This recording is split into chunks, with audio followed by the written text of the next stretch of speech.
Leave! Fuck, you like bubbles? Let's do this! Hi, everybody. Yeah. How are you all Hi, doing? Dr. Nick. Hello. Hi, Dungeon Daddy. I turned them off. Why are they on? Yes. Get me Why outside the the sound voice. And Liam immediately found the brand new sound alert I literally uploaded like 20 minutes ago. Oh, I do my research. I turned them off. Now they're off. Which way? Are you sure you turned them off? Not on? I swear I turned them off. But, You turned me on, Daddy. but they're You off might have now. turned them They're on. off now. But hi, everybody. It's been a little while, but that's because Christmas and December does fucky things to people's schedules. And while it doesn't affect mine too much, everybody else does. And it's annoying, but it's a deal. But we're here tonight, for fuck's sake. Minus 2 people. And the next session of this will be after New Year's anyway, so I would imagine we should be fine by then. But last session was interesting, to say the least. There was some planning, plotting, and inter-character discussions, but I think the most important piece of information is what happened in the climax and culmination of that episode, where you guys lured, trapped, killed, and butchered the body afterwards of one antagonist to your party. I've drawn a blank on the name. Fuck. Charlotte Hinge. That's all. For some reason, I had Jessica in my head. Your entire party. There is a person called Jessica you waiting kidding in the me? wings to replace, yeah. But yes, you killed Charlotte Hinge. You then desecrated the body through butchery, burnt it, and as you were sailing away with her ashes after you looted her body as well.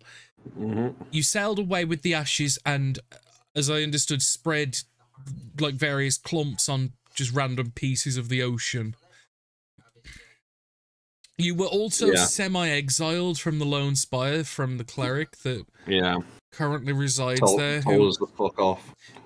Who, in the nicest way possible, told you to not return here. Considering he was being he was being pretty judgmental. You betrayed. Well, don't forget, you completely lied to him and used him to bring Charlotte to the island. Yeah, and then only told him on like hours before.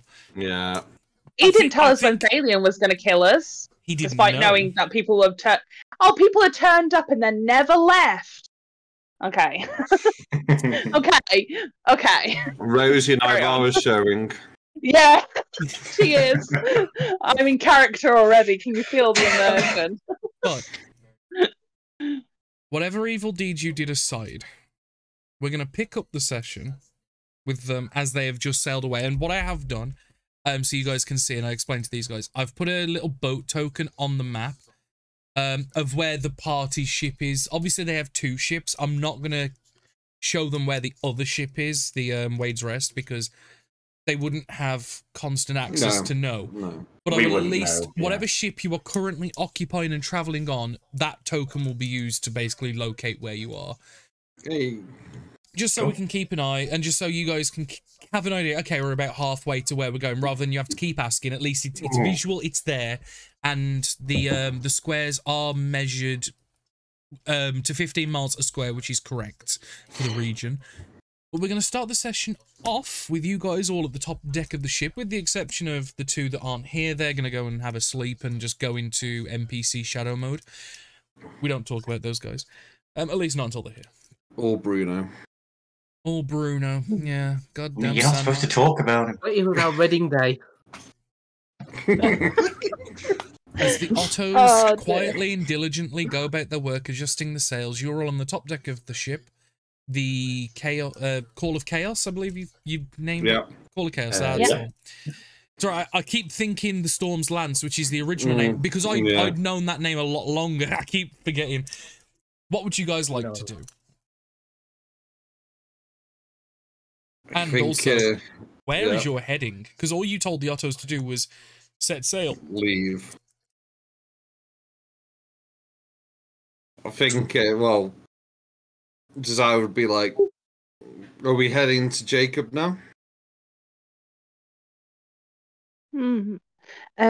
Captain, can you idle for just a minute? I need to quickly go downstairs. I'll be 2 minutes.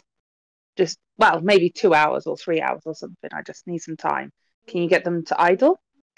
Oh, I Or- can just get him heading in a southwesterly direction for the moment. Not. Or do we want at Ivory Sands? Do we need to stock up on anything?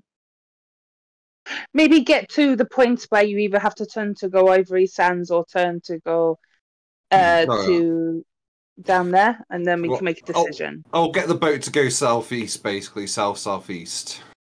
Yeah, like in this direction. Very good, Yeah. Captain. Adjusting heading. Thank you, Otto. And then Ivara's going to And rush as you downstairs. say thank you, Otto, about 3 of them on the deck in unison echoed, "You're welcome." And you hear it like stereo. Never gets creepy. Never gets not creepy. They are a bit creepy, yeah. I still think it looks through when I put the hat on it.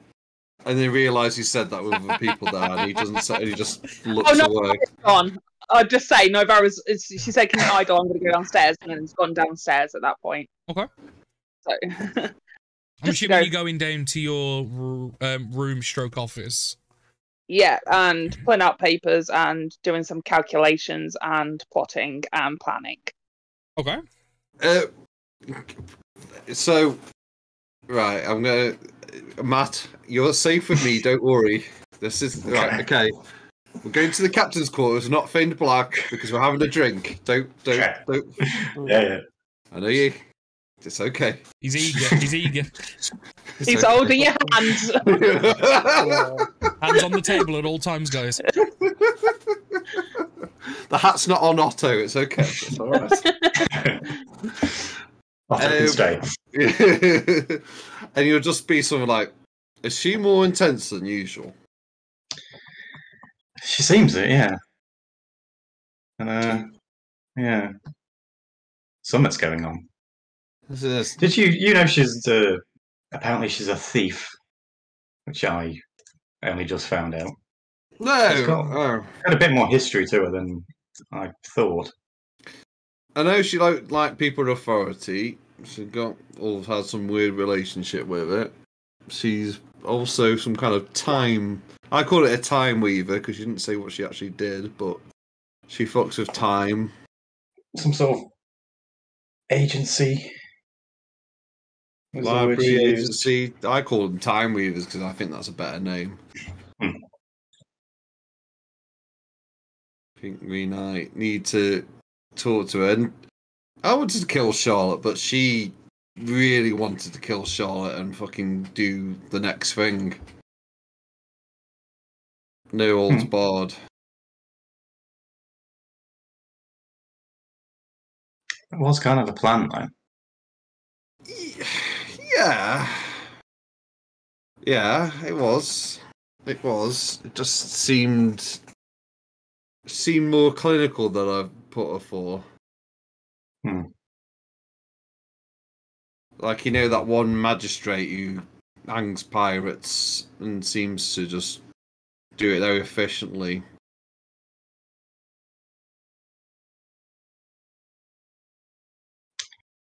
So you think she's hunting pirates? She would join us if she was doing that. I mean more like, so you got pirates and we fight and we get treasure and all this, and you have those people that enforce a rule, a law, and they do it with like even more devoted than Vlad is, like, and that's what I mean, like those lawmen, those people that almost have a smile on their face when they hang someone. Seems dedicated to some kind of rule, some kind of law.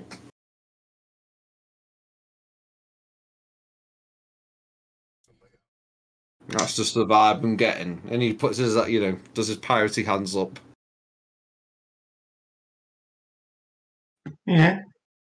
Well, I guess as long as she's working with us That's fine. But you want me to keep an eye on her? I'm guessing. I was going to say I think we need to talk to her. So I was going to get Otto, ask her to come here when she's ready, and we'll ask her what does she want. Okay. Yeah. So I guess an Otto will appear creepily behind Navarro while she's doing something. Oh, and Rose has put in thief ? I misspoke because it was. I heard that you broke the law. I was misremembering thief. I think. Totally fine. So when an Otto kind of, do you say creepily appears behind Navarro? They are kind of emotionless and creepy, and they do move with like a deafness around the ship, like mixed with the ambience of the ocean. You probably don't even hear them coming until it's too late, until like it's probably like a few feet away from you, and you go, Naivara, you have been requested by the captain to attend his quarters. Well, it would be when ready, because she said she was fucking with maps and stuff. Ready. Yeah, she kind of like puts it all into like a neat sort of pile, and you know, like has got stuff that's over the top of it as well. Like I imagine she's got some sort of. She doesn't. Before heading upstairs to the captain's quarters, and knocking on the door, I guess. And a few moments later, Naivara, along with the Otto that then replaces the Otto that stood in the corner already in your room, as then they basically like switch places, and then the other one goes back onto the deck. Huh. They are very weird. Oh, hello, you requested me? You wanted automatons, you didn't say not creepy. I've had a funny. I didn't realise I had to specify. You had to specify nice automatons, yeah. I mean, who would have thought a fascist regime would create creepy automatons? Hey, I know, right? Who all act the same, like they're exactly the same and work in a hive mind. It's almost like an emotionless hive mind that are built to only take orders. Funny. That's not an allegory at all. Anyway. I don't know what an allegory is. Never mind. It's too much to explain. Google it while we're talking. Okay. You know what? I will. That's your homework.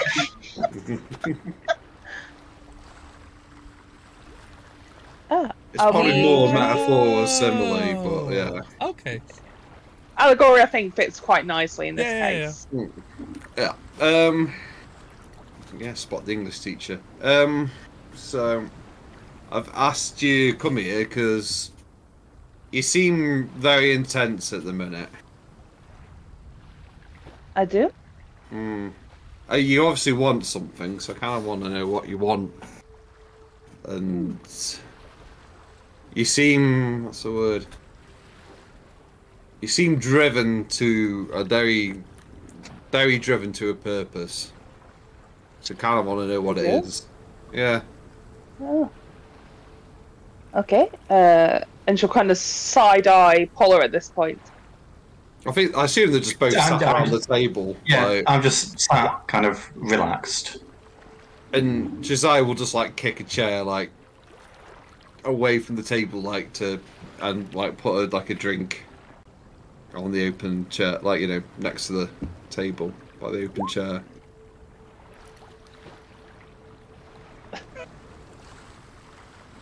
Okay.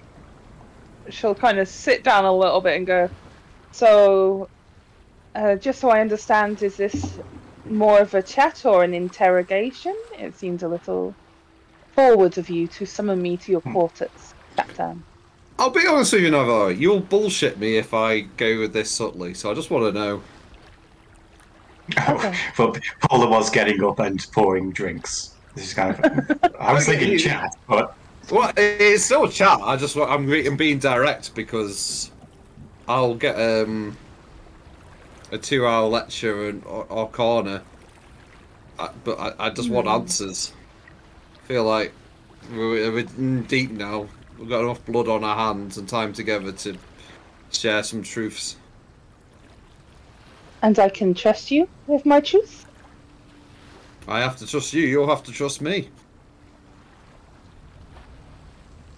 But how can I trust you? I am. You know as much about me as I know myself. Surely we're And all what friends about- by now. You consider us to be friends? Of course. Is that why you are still hiding stuff from us, Paula? Hmm? Oh no no no no no no no no no no no no no. Deflection. Kind of leans No. back in the chair at this point and kind of crosses her arms. Fine. You're no fun sometimes, Captain. She'll kind of take the drink I assume that Paula puts on the table in front of her. Yeah, yeah. So, what do you want to know? What is it you want? In the future or right now? Either is a good starting point. What do you mean? There is a great many things I want. You might need to be a little bit more specific. Okay, what's the first thing on the list you need right now? To go to the Underbelly Descent and fight the Mytholab? Why is that? Because there's something in the Mytholab, I believe, based on my conversation with Akair. That's where the start, beginning of the amplification. Okay. Why do you need that then? To be able to amplify my powers. Okay. And why do you want to amplify your powers? Right. So you want to know why I want to... You're asking a wizard why they want to be able to amplify their powers. Why are you Really? here? Why are you fighting? You've asked me for a favour to be cashed in future. I kind of want to know what it is. Okay. Let me ask something of you. It seems very one-sided, this conversation. Is just you asking me question after question. I feel a little under the spotlight, shall we say. It's kind of the intention. Yeah, very interrogatory, you know? Honestly, answer me honestly. If I Okay. wasn't this way, would I get a straight answer? No. Exactly. Like, Yeah. and that is you, and that is fine. But I just want some answers, and this Okay. is the only way I know how to get Let's answers go. from you. More basics, because if not, this is going to take forever, and I'm going to give you a big, long story. So let's go more basic then, Okay. at this point.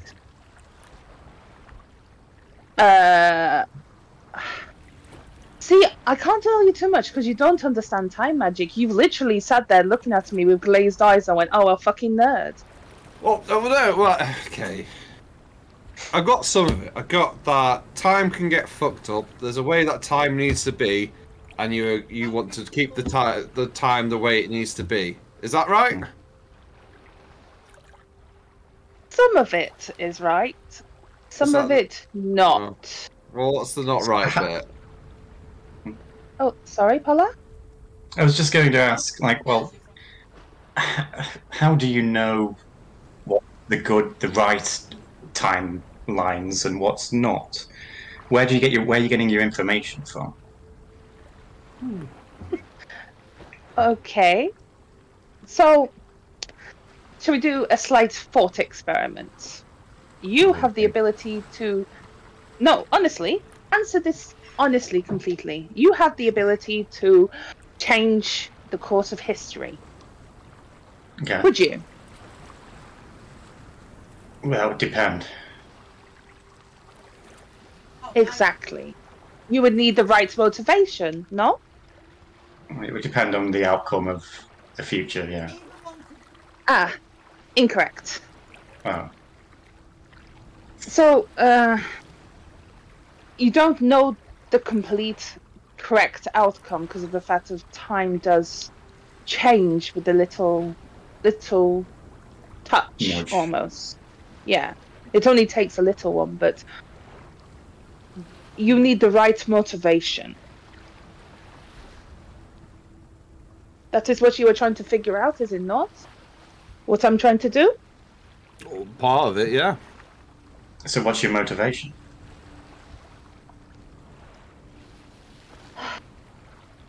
It is a long story. Do you really want to get into this tonight? Yes. Okay. Are you sure? Yes. Okay. Gets comfy. Take a while. DM's told us we got like he's had to prep extra Session. stuff. We've got room for RP.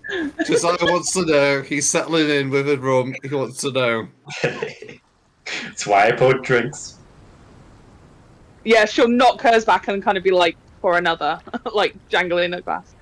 I get up and I bring the bottle over this time. Yeah, he just Josiah nods. It is really complicated. I think to understand better, I might need to tell you a little bit of where I am from, as such. If you're not going to let this go, and then maybe, we can just get on with our lives, and then one day I'm going to get you to do something, and you said you would, so we can just pretend it never happened. Pretend what never happened? This conversation. I could just leave right now? No, What? I didn't think so. I was giving you an out, essentially. No, I need to know. Like, I need to know. So, what do you know about me so far? And then I will tell you whether it is true or not. How about we start there? Okay. Okay.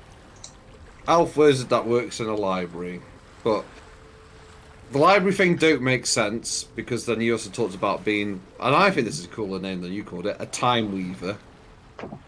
Oh, there is no such thing. As a library, okay, sound. No, there is a museum, but that has nothing to do with my time magic. There is Okay. technically no time weavers or time agency. I lied. I lie a lot. Whoops. So none of that's true. Oh, okay, fucking hell. Alright. And, Is it just for yourself then? I think I am one of the only, maybe there is another one or two, time magic users on Tierra. Can I say something? It depends. Is it going to be offensive? No. Well, it is a little bit, but not to the level you think it is. Okay. You need to work on lying, because that's a shit lie. It's worked for like 3 weeks. Well, yeah, but here we are now. I knew this was going to happen eventually. I needed to give me a bit of time to understand if I could trust you or not. Like, no, I'm not going to get into detail. Yeah, continue, sorry. No. You were saying I am an elven wizard who works for a library. Oh, yes, I mean I back am to that, yes. an elf Okay. wizard who worked in a museum. So, are you working for yourself or for someone else? Both. Okay, no use to someone else then. No, I am working for myself technically, but I am trying to do something that will benefit everybody. Okay. I'll rephrase the question then. Because you're talking about benefits and outcomes, but I'm like, is there another entity or person involved in this idea? Oh, no, it's me. So I'm boss. doing.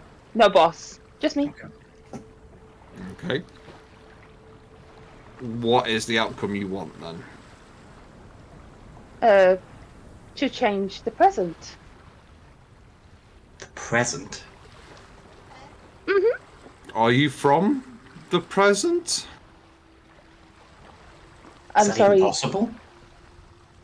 I'm right here in front of you. What are you asking?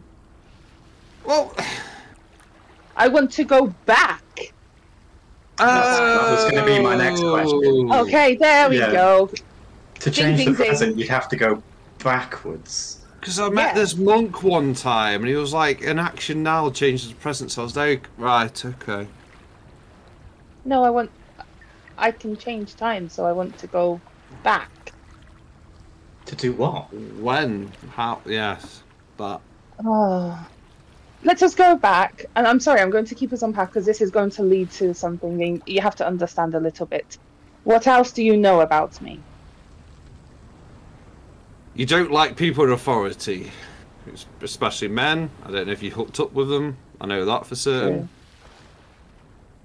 That is true. But that is just because of once. Basically, I don't like dickheads in authority. It is nothing wrong with, good men. No, it's not just men. I don't like I don't like the Baroness because she is a dickhead in authority. Just have a problem with people who turn a blind eye when someone is literally going, there is a problem, and they ignore it. I know that this is obviously a little bit hard for you to hear, Paula, but she buries her head in the sand because it is not money and seemingly benefiting her. Yeah, she's a businesswoman, yeah. I'd say that's a very pirate attitude. Continue. Exactly, which is why it is good that I am not a pirate. That is another thing. I will give you that one for free. I am not a pirate. No, I'm saying that how you're thinking is how a pirate should think. What about burying heads in No, sand? fuck other people telling you what to do. Oh, no. I mean, I am quite used to being told what to do. I just never really took much mind for it.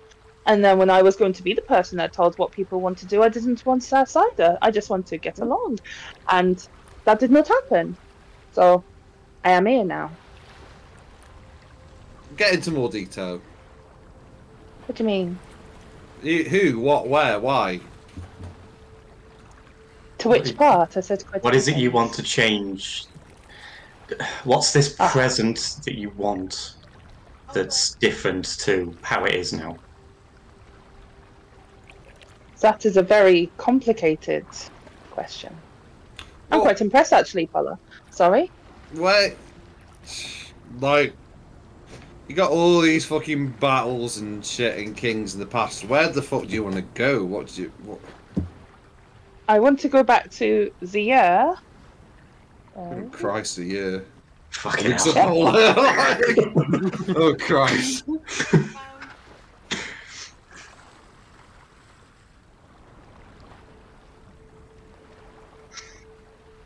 Problem is, Rose is our lore master. She knows all the timeline. Ben and Josiah. I don't even know what year it is now. Well, to be fair, Ben and Josiah have got the same level of knowledge with this, which is fuck all, so... I want to go back 48 years in time. Okay. That's not far back as I think you're going to go. No. You said that I am acting more intense now. What tipped you off, if I might ask? Well, I was trying to ask for solutions about killing Charlotte, or if there's another way. You were just like, cut her throat, get it done.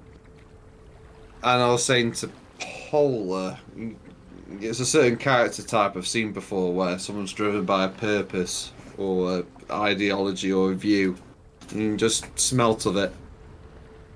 Oh, I just wanted to see what it would take to get you to kill somebody. Yeah. I mean... Not much. I mean, I have done a couple of experiments. Yeah, no. Well, the first time that I tested... Well, one of the cars that Dax saw was a marionette. Is it not? I have been looking for my marionette. Well...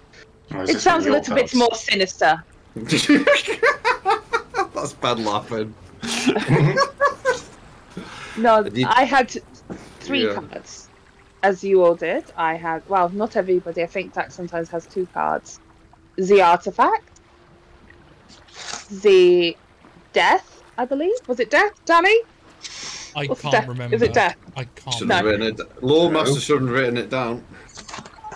I have. I just not got my books with me at the moment. This is I'm looking for mine, but it could be fucking anywhere. Because what it is, I didn't write those down ahead of time. It was just when it was asked to me, I looked at the list and I picked the ones that fit. Do you know what I mean?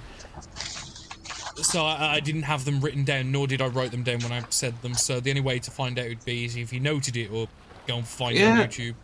And I didn't actually get I didn't get the marionette. No, I did. Neither did I. Oh, right, I see. Yes, I got. I know the marionette was definitely one of yours, and I believe it was inverted. No, the one that was inverted, I believe, was. So I got the artifact, the horseman that was inverted, and the marionette. Right. And do you want me to pull up? Do you need me to pull up the? I've got it. I've googled it and okay. found it. Yeah. Yeah, I've got mine as well. Yeah, what Dax explained. Yeah. Yeah, like the basic meanings of each card. Do you want me to just quickly tell you those? I think I wrote mine down. Oh, okay, that's fine. I've got mine here. Yeah, okay, that's fine then. So Thank you, Danny. Oh, just in case, because I didn't know if that would be something you'd think to write We down. made notes. No, I expected you to at least write down the names of the cards, but I didn't know if you'd write down the meanings of them. That's all. Yes, so I got 3 cards: the artifact, the horseman, and the marionette. You pulled the from my horse from me estimation. as well, but I don't really know what it means. Oh. Different. I know I believe it was meant to either. He got a paper cut off it. Your horseman wasn't inverted though. No, but he did get a paper cut, which I don't know if that's relevant or false. It was just flavour. Oh no. I mean, I got the ghost, the tempter, or the temptress, who points at Nivara, and the beast. I mean, I'm not the beast, am I? You would think of me of a temperature. I don't. No, you're not. So I think he is the beast, and she points towards Josiah. I was joking. I am not.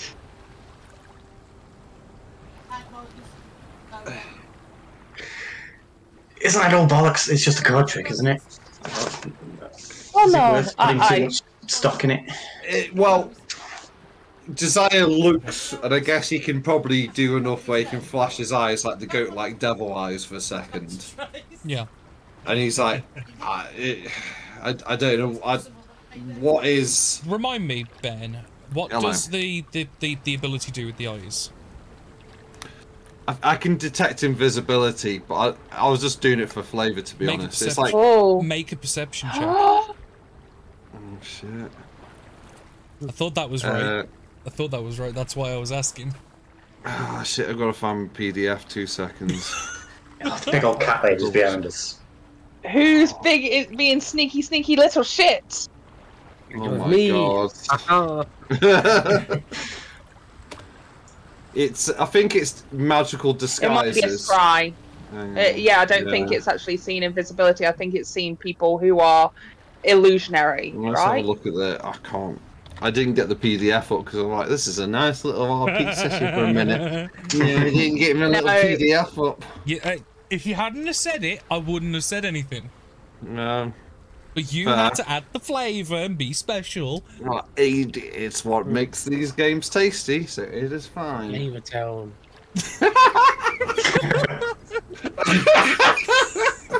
Turn it really quiet. I mean, I'm quite glad that this is about to happen as well, because it might stop this whole entire conversation. I can get away with everything. Progress bars at 75%. It's just find him a PDF. For fuck's sake. Oh my god. So how's everyone doing? Good. Pretty good. Yeah, everyone's now on edge randomly. But no, it did tickle me that no one thought to invite Barnet. Yeah. Just, like, I understand Vlad and Dax because they're not players are not here, but Barnet's just left out in the cold. It's just like, oh, buddy. I am sorry, but at the same point, like. Wow, I'm sorry, but. That's rude. I don't know. That's rude. I've got 10 more %. So if you want to explain, Rose, you got time. What do you mean? What do you want me to explain? Why Barnet's not here?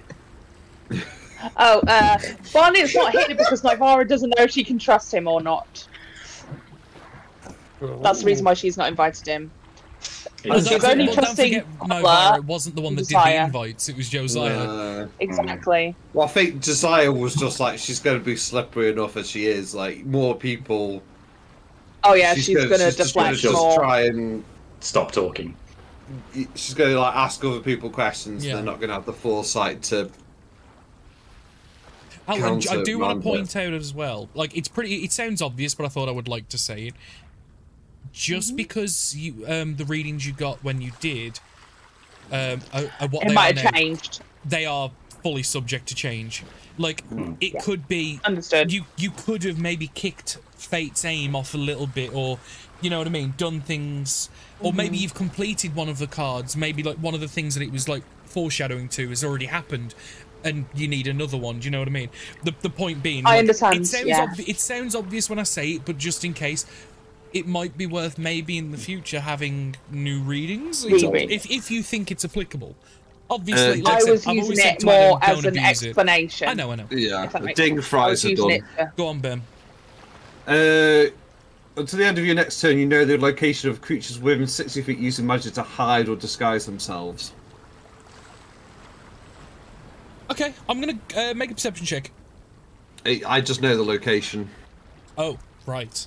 So there's no. It's more a radar. It's not that they become visible to you. You just instantly know. You know the location. It just says you know the location of creatures within 60 feet using magic to hide or disguise themselves. You know the location is all the words. Yeah, I'm gonna go with it on a technicality because I think it makes the most sense. But what you do notice, the floating above the table in between the three of you is an orb, just delicately floating.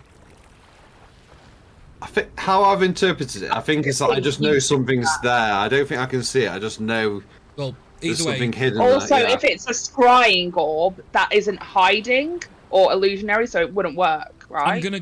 I'm gonna go with technicalities. It's using magic to be invisible. Yeah, it's still technically the creature is there using magic as illusion to hide and avert. So I'm gonna go with it on a technicality. Josiah would suddenly, like, and because it's a once per and especially because it's a once per long rest as well.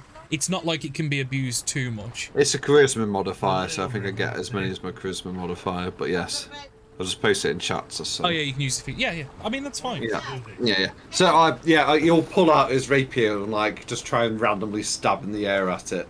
If I just jump up, what is going on? Because we haven't seen this. Oh no.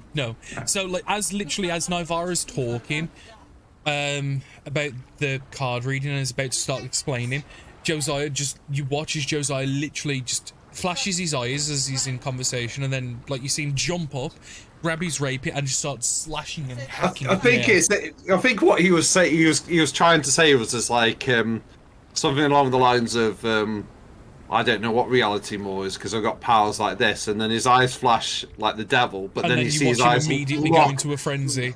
And immediately, like, stab at something in the air above the table. Which, as you see, he makes no purchase with anything. What are you doing? There's something there, hidden, invisible. What does it look like? Or can you not just feel its presence. It's just like something there. It isn't a person. It's just a thing. Would anybody like to make a rival or come and talk to us rather than hiding? As obviously as well, you are saying this. Otto will like dump. I detect nothing here, Captain. Something there. It's how I found that bloke. It kind of cocks its head and like you see it's like mechanical eyelids squint. Nothing detected. It's how I found Viff. Is his eyes. There's something there. Oh, it might be that now that you have discovered it has gone. Otto, did you detect anything a minute ago? Until the end of your next turn, so I only have it for 6 seconds. I would say, okay, if that's the case then, I would say as you would be aware of its location moving if it did move. At least for the 6 seconds. As you get up and you stab and like slash at the air, it kind of like moves almost like, you know, when you see like dust in the air move, and like as you stand up, the wind kind of knocks it and pushes it, and it does float away about a few feet. And as you like move towards it, it kind of gets pushed around the room slightly, like almost by like the wind. But it seems as you, it's like chasing the dragon type thing. As you get close to it, it moves away from you, staying almost at a perpetual distance. And then as the seconds go by, it goes. I can only see things for 6 seconds. Well, no, his 6 seconds goes up, and then it might be there, it might not. But considering it didn't go away when you slashed at it and got up, you would probably assume it's there. Still, yeah. Oh. Yes, mistress. It is fine. I can do something. Can you sense anything in the entirety of this room? I have done multiple scans.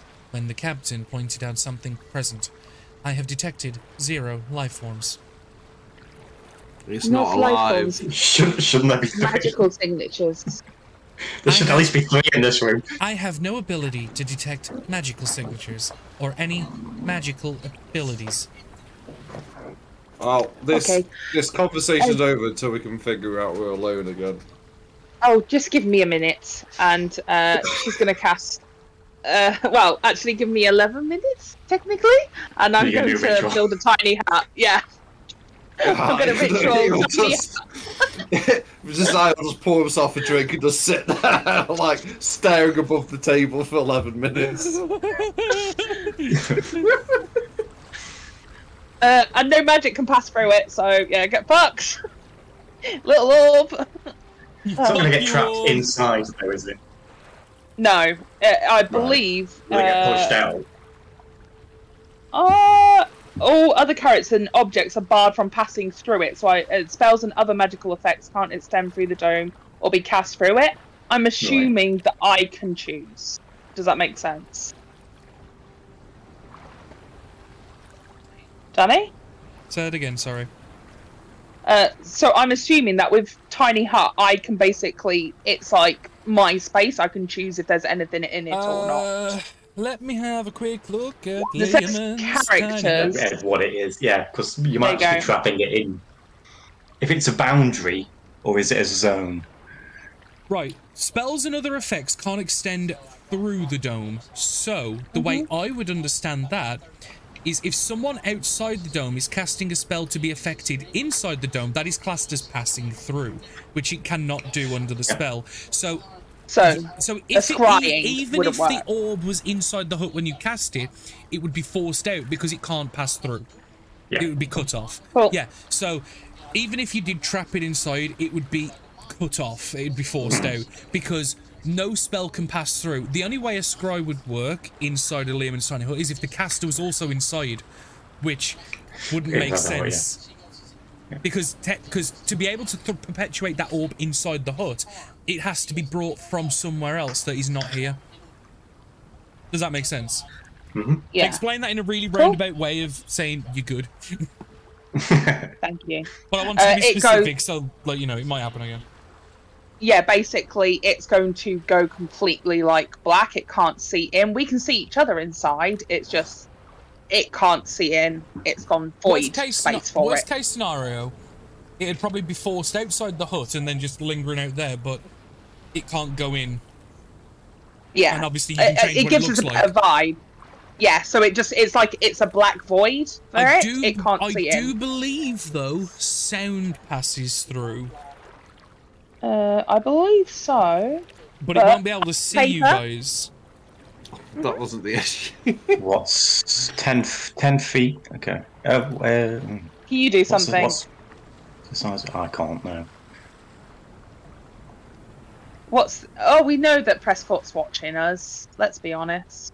I don't know Something's who watching us. It doesn't really matter at this point.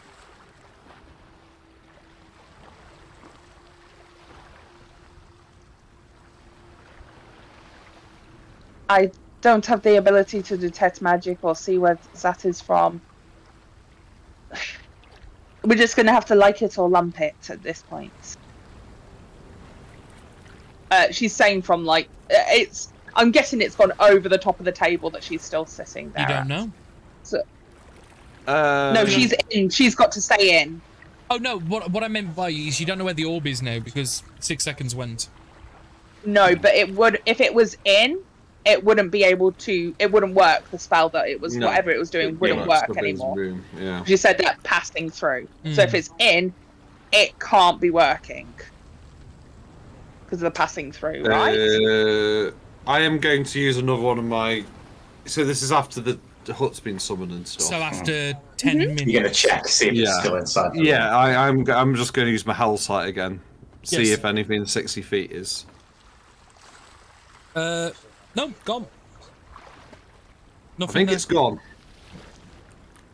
We can go into your bubble thing if you want though for an actual. I'm already in it. I literally cannot come out of it. I have to stay inside. So he will start walking and then take a step back and bring the rum in with him, like. I'm at the table. Okay. Oh right, okay, okay. Space It's putting round the table. It's a 10-4. No, it's round the table. Oh, Yeah. sweet. Okay, yeah, you'd be in then because you wouldn't have moved. Alright, okay. Where were we? That was interesting. It was. This is what happens when you do random shit. Use your house side just to make a point. Yeah, we are magically being spied on then. That's good to know. Yeah. Completely. I can use this. I half expected that. Mm-hmm. I mean, I thought Dax might be, magically spying on at some stage. He's a bit of a creepy fucker. I imagine he just peers around a corner at you, but I don't know. Maybe magically spies as well. Maybe he has a need to. We don't know much about Dax. I think we need to find out more about what people want. I mean, we need to find out. The two of them are asleep and Barnet's awake. We need to find out what Barnet wants as well. Maybe we should go get him? Hang on. Bring Barnet. Yeah. She's clearly deflecting again, but... Well... Am I? Yes, true. Otto, stand down. Sorry, Barnet. Shall we do an out of character? Does Liam want to be in this conversation? Yeah, do you want to be in it, Liam? Yeah. Okay. Alright, go on then. Yeah. Otto's brought in. Barnet is central. Just because it feels a bit weird. Yeah. A bit. It's going to be a long conversation. Liam's just going to be sat on his Switch for like 2 hours. It's not like an iPad kid, it isn't. The parents are talking. Play on your tablet. Oh dear. So Barnet is now at the table, I'm guessing, with a glass. After a few moments and an Otto grab, a Barnet may appear if he chooses to. Yeah, I do, yeah. Okay. Cool. We're talking to Narvar about what she wants, and then we're going to talk to you about what you want. Oh. I mean, I wouldn't mind another rum. Another rum? I wouldn't mind another drink. This feels like I refill glasses. we get. I'm going full barmaid at this point. So, Thank you, where are we, Paula. Narvar? Oh, the cards. Yes. So anyway, what do we need to do then? What do you need to go back in time then, I guess, is the thing. Oh, I need to put together the staff so I can open the Thank you gateway so to bounce much back, for the and raid then Lucifer, and you've hi, also Mo. going to kill a few people I for me. can't talk much Deal? because of the storytelling and the role-playing. Who are we but gonna I kill? will Type. A few heroes and a king. Right. Well, heroes is a Don't worry, it's subjective fairly word. simple. Who's who are the heroes? Exactly. The king's story. There is I believe there was a metallic man. I mean, I only remember them by name in the books. They were a troop led by a leader. There was also a dragonborn, some sort of druidic woman, a metal man, somebody else, I believe. Oh, you motherfucker. Didn't you click? I thought I could see this. I wasn't even in that fucking campaign. I saw this. As soon as I heard King and Troop of Heroes, I could see where this was coming. Don't kill my boy. I mean, they are. Don't forget, you and your characters very different people. Remember that. He said his boy. To be fair, my boy. My boy. Sorry, back in character. It's okay. You can continue going on about the facts of what I've done. She's it's like the cat's after my bolognese. There we go. Oh, yummy. Yes, a troop of heroes, and that is only because I think they would get in the way and try to undo, because I tried to undo it last time, but literally the only thing I can go off is their own accounts, and even then they are very, we did this for the good of everybody, but they fucked up everything. So, you know? So we want to kill King, and we probably have to kill some heroes because they're going to try and stop us. Yes. Okay. Yeah, we can do that. Oh, Bernard. Oh, yes, I can't. So I just need to be seen. Yeah, I guess, but... So, what would be different if they all die? And this king dies? Well, let's see. It is likely that... No, it has to be specific. I just can't have him die. I need it to be in a specific way. I have done the calculations and... Have you ever read the book that accounts of the times of the second potential creek? I don't even know why I asked that question. I'm going to guess it's no. None of you, none of you can none of you can even roll for it, and no one here by Navara would even know. You guys are aware of the Krieg. You was not aware that there was a second one or an attempt or anything like that. I don't know if Navara's probably mentioned it, but I can't remember if she's said it to me. I think briefly, but all I said was, and it was with the group, and it was that a bunch of people changed time before, and that is the only occasion that she knows of that where it's happened. But she could have been lying. She's been lying about a lot, so... So we had a Krieg, so there was nearly another one? Yes, so a number of years ago, there was an uprising of... Well, it wasn't really an uprising, it was more they tried to, but Maltazoran forces were too strong, and it essentially was wiped out fairly easily. And I believe a deal was done with Zariel so that they would stop their incursion. The Devils and the Mind Flayers were working together, and essentially, like I say, it was nothing. It was like, failed. I don't want that to happen. I would like to say I don't want for the world to be taken over by Devils and Mind Flayers, I'm just going to say. So what is the outcome you want then? What is the outcome you want? A little war. Just a little one. Okay. Okay, so... So who would win this war, though? I mean, Devils and Mind Flayers. I don't want that. Yeah. Undo that out of your mind. What I want is for the king of the Maltazoran people to be slain by a group of individuals. One of those happens to be a prominent member of a certain Armdian family. They would start attacking Armdia, and they would get into almost a, not really a war, but more of a political discussion where embargoes were happening, and just a little tension, shall we say. Through that tension would mean that a certain person was not able to massacre people and get in power. That is all. And I would be able to live my life happily. Which one's Armdia? Do you want me to open the world map? Yeah, please. Thank you. I mean, don't get me wrong, your character probably wouldn't know where Arndia is, but you know, just for you guys. Remember, that red circle is where you guys are. Yeah. So just a little...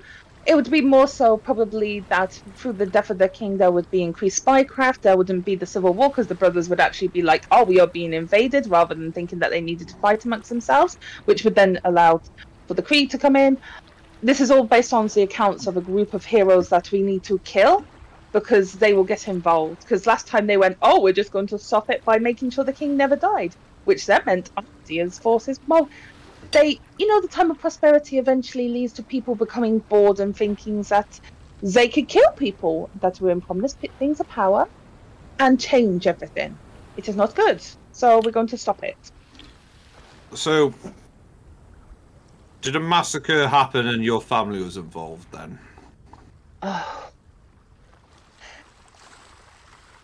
It depends on your viewpoint of massacre. In my eyes, I believe that's the execution of many of my family members and the exile of a few others, and friends and family and everything, and the entirety of a change of an entire country, changing its political... what is the word? How it does things. It went from a theocracy to a dictatorship overnight, practically. Which country is this? Ardia. Oh, I see. The birthplace of all else.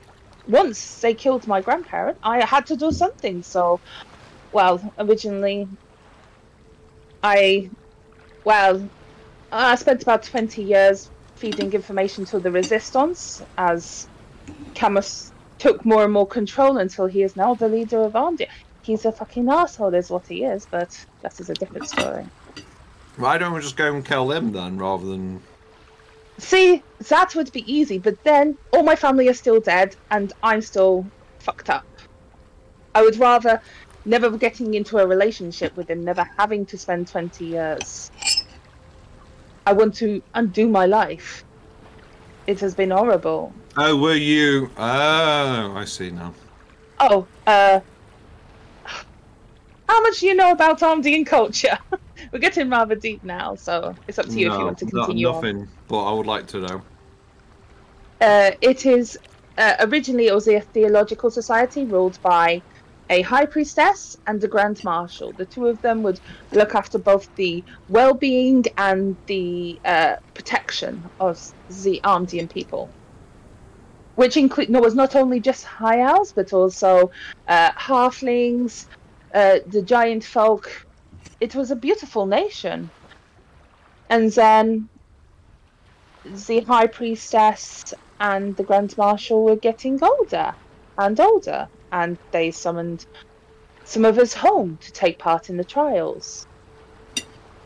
I was partnered up with Camus. I failed. He got very angry, decided he was going to kill everybody, and then did, and then we end up here now. Oh, so those trials, like tryouts, and you were going to be like the priestess and he was going to be the marshal, whatever. Wishy-washy. It's more so, for the past 700 years, those are what the titles have been, so they stick. It is more you have to balance the other. His experience, because he was much older than I was, would obviously help, and my intelligence would help. We would be a perfect pair, but it just ended up very toxic. Were you a thing? Or were you just, this was just professional? No, I had no defenses, because I had never been in a relationship before, so... No. That's a yes. Yeah, that's a romantic relationship then, I see, yeah. Oh, romance was only for the first 4 years. After that, then I was simply using him to try and get information to try and get him killed. And then he figured it out, and I've been on the run for 10 years. Okay. Which is why I didn't know if I could trust you, because I'm pretty sure there is quite a sizable bounty on my head. And I am being chased down by the literal leader of a country because I slighted him.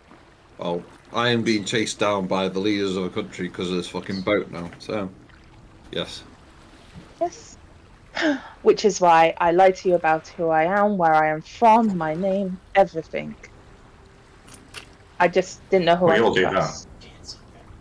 Yes, you did that, which I thought was quite funny. I've literally said multiple times to you guys, and I even said to you when we were in the thing, have you ever dealt with people like Thalian? Like Thalian, the reason why he pissed me off so much is because he reminds me so much of Camus.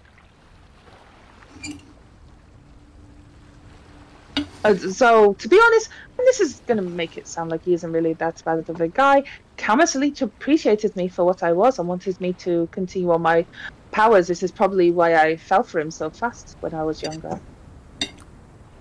I see. You imagine your entire life, everybody not really understanding you, and then someone comes along and they understand you. It's quite heady. Been there. Well, how do you know this is going to work out the way you think it's going to work out? Well, I mean, it all could go to shit. Mm-hmm. But it's better than what is currently going on right now, so I might as well give it a go. But why don't we just change what's happening now? What, and allow somebody else to step into his position? There is a dozen people who are just as corrupt as he is, currently in top positions in Armdian culture. Well, what would have to happen? It will not work. Well, why do you think killing some king and starting some kind of Cold War gonna stop this from happening? Because it increases the amount of spycraft that would be in both countries. Not does it only support Maltazoran, but it also supports Armdia. At the end of the day, if Armdia has increased spycraft, they will maybe sniff out that one of the high advisors, not just one, multiple high advisors in the various councils of Armdia are planning to execute. They are going to assassinate. They have done, but they will assassinate them. And then, like I say, family member after family member, after friend will die. They have died. Do you not wish that you could change your past? I can bend fate, bend time. Why isn't every fucker doing this? Because I'm the only one who can. This is very complex magic. I've only learned the very basic, and I mean, I'm no expert wizard, but yeah, there's a lot to it. I'm just worried there's we have to find or gods or someone's gonna not want that to happen. But you didn't mind that when you were getting your ship, despite me saying the exact same thing. You know, sometimes you have to see what will happen. Why don't we just wish for it? Oh, I did think that, but that is a good backup plan. So I have her on retainer just in case. And by the way, the only reason I was really pissed about the genie is because I was going to give you a ship in order for you to do what I wanted you to do. So just saying, I didn't really mind that much. He's saying you have a ship. Oh, I had agreed with Arkia that if I saved his daughter, I would get a ship for Josiah. No. So I was going to give him a ship. And he was going to kill a king for me. So, side note, we have another ship that we can get. Yeah. So, I dated this girl once. Really? I thought you were with it. He's like, looks at Paul and goes like, behave. And she had had one relationship before. She picked up a lot of the tricks from the dick of her boyfriend at the time. You could have worded that better. Are you asking if I know tricks? Because yes, I do. No. I was being polite, but she got some dickhead tendencies because he had been a dickhead. Okay. And do you feel like maybe, well, you're trying to, rather than try to treat me as an equal, you've been trying to push me and manipulate me, as you have therefore been pushed and manipulated in the past? I'm sorry, is this supposed to be a therapy lesson? I thought it was. No, I'm just pointing you out. Like, I know I have my flaws, Do not worry, I am well aware of them. Like I say, I found it funny that Paula said that we were friends because I have never had friends. Well, I had one friend, but that is a better left in the past. Well, if you treat us as equals I am and don't hide secrets, then we'll be friends. Well, no, I am treating you as equals. Sounds good. Yeah. But call me Naya rather than Nivara. Nivara is not actually my name. If we're going to be friends. Is Naya your name? Naya is like a nickname. My name is quite long and convoluted. I chose it in order to pay homage and apologize. What's your real name then? What was that? But I'll call you Naya. What was that, Matt? Yeah, well, I mean, you've told us it's Naya, blah, blah, blah, blah, blah, Alvin wibbly woo that I can never say. What? Or is this a completely new... Yeah. Oh no, this is a completely new name. I have another name. Okay. Oh, fucking hell. Okay. I found it funny. I'm sorry. I'm just gonna laugh to myself for just a second, guys. Lies upon lies upon. Oh yeah. Lies upon the shit. Right. Jesus Christ. Oh, it was so funny though, because it was like, yeah. Anyway, Right. is I still here? I'm here. I've been listening the whole time. Oh, you went offline for a second. Yeah, the bit rate on the stream is having a bit of a tantrum at the minute. Is it? Okay, yeah, back on again. I had these issues yesterday as well with the Lethal Company stream. It dropped out a couple times, and I don't know why. Oh, strange. Yeah. So if anyone is getting technical difficulties, I apologise. It's not you. I think it's me, or it might be the Twitch servers. I don't know, because a lot of people are going to be streaming this time of year, so it might just be the servers are overstrained. The YouTube recording should be. Oh yeah, the recording's separate. That's done through my so it's software. just Twitch that's having an if. Yeah. Yes. As you were. I can't remember where we were now. Your new name. Yeah. Oh, what is your real name then? I'll call you Naya, but I want to know your real Naya, name. please. Well, it is just when we are 100, we choose our name, our adult name. I was originally Nyla as a child, but when I was 100, and just after I'd failed the task, and I kind of felt a little sad, if that makes sense. Well, I don't feel sad because I intentionally failed them. I never wanted to leave. There was more so because I had become a little bit of a disappointment. It was almost expected that I would follow in, her footsteps. So I took my great-grandmother's name. I am Kasvanaya Vittori Dryerton, the third of her name. Kasvanaya. Yes. Okay. That is how it is pronounced. It's Kasvanaya. But you can just call me Naya. Okay. As my we take a little bit to the section of the names, like my great-great-great-grandmother was Vanya, and then my great-grandmother was Cass, and I am now Naya.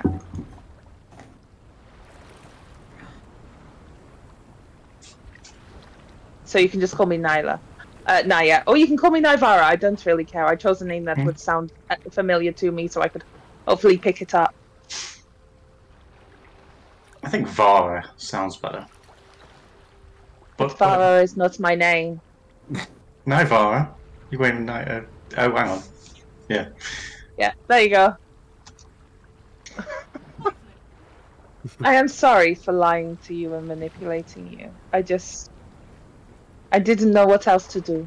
I have been alone for so long. I'm struggling. I didn't know what to do. And I am sorry. Well, as much as I can be. I don't know if you are. It wouldn't change something. Can I prove it in some way? You don't have to be sorry. I just don't want you to continue doing it. Oh no, I will not. I will try to be as open and honest as I can be. As long as that goes to you guys as well. Mm-hmm. I don't want to have people taking money or maybe hiding information. Apollo? No. Taking money? I'm gonna put you guys back on the onto the map. Thanks, Annie. Sorry, apologies. That's fine. No, I meant more the fact that Polo is hiding something from us. Oh, right, okay. I was worried that someone was taking money. Oh no, she took 100 gold and then tried to be like, I've taken 100 gold and I took it back off her. Don't worry. Oh. Yeah, for the tea, because you two have been doing it. So. I mean, looks a Barney.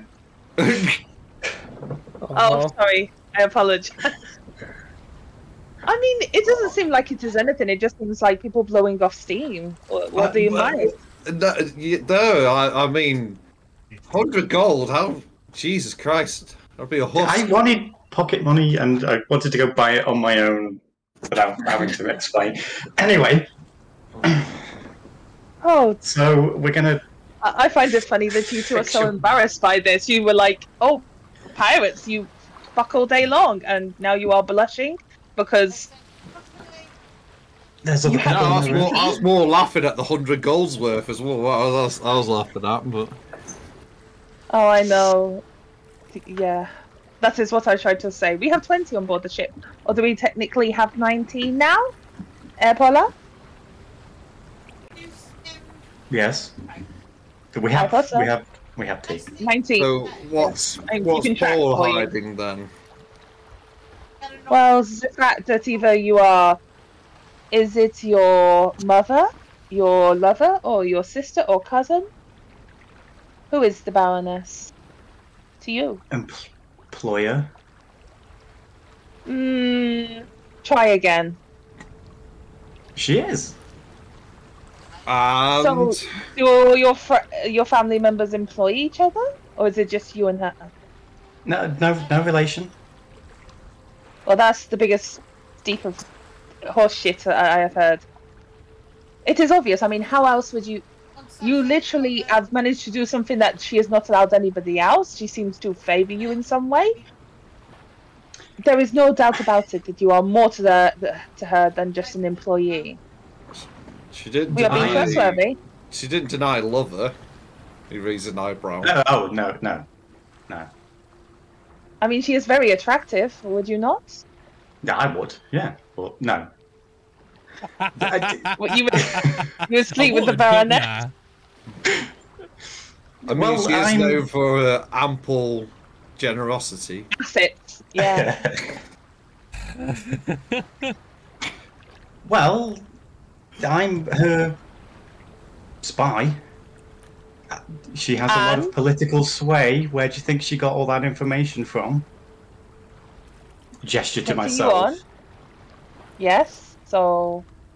Continue. My job was literally to infiltrate and find blackmail. I know this. Yes. But more. There is no more. There is more. There is more. Because a simple spy would not be allowed to go on a ship of individuals. They would have been given shore leave in the same way that she is getting. It is almost like it is some sort of like connection in some way. Like there was some sort of love between the two of you for her to be allowing you to be on this ship now and to continue being on this ship. I mean, I think you're reading a bit more into it than is there. What? I mean, if someone knows all the dirt, isn't it a good idea to keep them happy? Yep. I think I've pretty much paid my debt off by now, but she still wants me an employee. Debt? I have mentioned that I got the book. I stole my book from the Baroness's ship. Oh, okay. So you're walking... She caught you and put you on the duty rather than punishing. Because I showed my abilities of what I can do, and she found the perfect role for me. Oh, okay. I just thought there was more. I'm sorry to disappoint. I don't think everyone is as complicated as you, Naivara. No. I'm not that complicated. What do you mean? I just mean I'm just a girl in this world. You are... He downs another glass of rum, and then he's like, "So Barnett, what do you want?" I refill his glass with rum so he doesn't say rum. Oh yeah, keep it coming round. Let's get fucked up. Yeah, I want to work my way back home. Eventually. The Fae place? Yes, hey, right. Well, I'm from there, but that's not my home at the moment. Where's So, those? Old Grace? I work for that wizard. Is it Old Grace? Is it Old Grace? Or who's Old Grace? No, the hag. No, I want to go back to the wizard. What are we working Oh, for? the wizard was after the hag. I remember now. Yes. The one who experimented on you. Gave me the drinks, yeah. But I think I'm She'll kind of look now. towards Josiah and Paula and kind of like wide eyes. Yes, the drinks. Yeah, well, I think they're working now. You mean working? Working now? How did you see like my belly laser come out and the little thing could help me out? So yeah, you're saying she it might be made the you potion. like extra magical. I think that might be what it is, yeah. Right. Do you know sometimes if you drink 2 potions in one go, your body will explode? I didn't drink all Yeah, at I have once. heard No, I'm not that Yeah. stupid. I just Josiah's chair squeaks as he sort of moves his chair a little bit away. It works as they mix in your stomach, don't it? Yeah. Oh. Yeah, you have to down them one after another. They are already in there. yeah. So you want to go back to your wizard? We have to find the way, yeah. Where was she? I'm not sure. I just ended up there one day and ended up working for her. But Was it hot or cold? was it like round here? Or was it another fucking continent? Or I know it's gonna be somewhere around here. I think around with the water area. what area? A watery area, which would be literally half the world. Any fucking coastline. Yeah. So you mean round here? So you think it's one of the islands round here? I think it probably is, yeah. Okay. Why do you think that? Well, I got kidnapped and I probably was travelling for about not that long, about 3 or 4 days, I think. Okay. Oh, okay. I was in a cage, so I couldn't really tell day and night that well. Oh, we can help yeah. with this. Who kidnapped Give you? you back home. Some druids. Oh, the druids. I had one night to sleep in there and just kind of came in, took me in a cage and took me. Where did it take you to? Well, I was in the forest where I managed to escape the cage. Which island was that?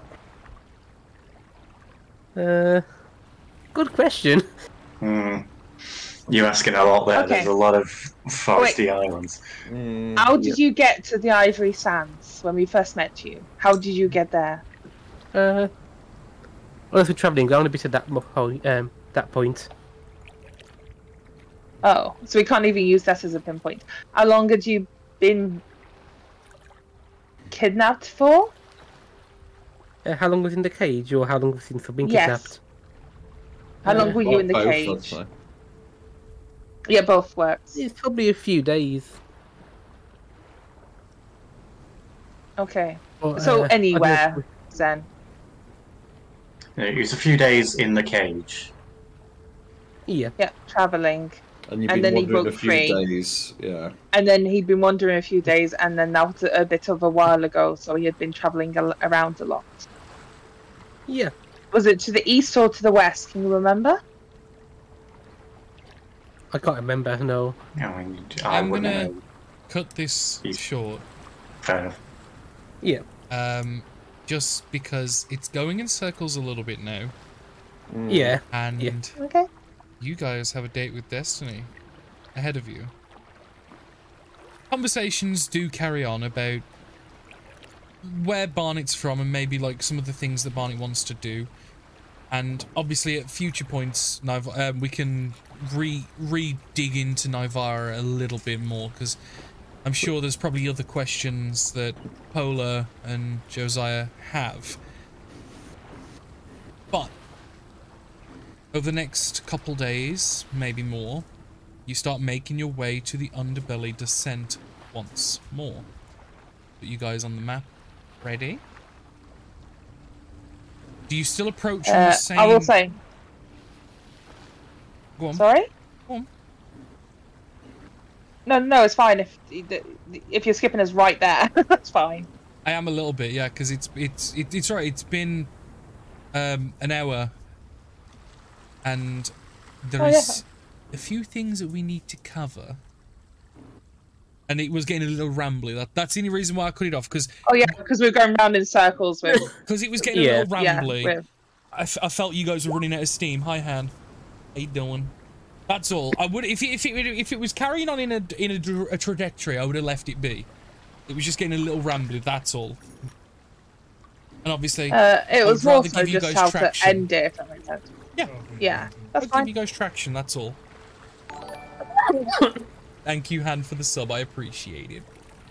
As you guys approach, I assume you pull up in the same river between the islands here and then go northward, following the same tracks. Do you... As we're going past, can I ask a question? Which direction would we come in from?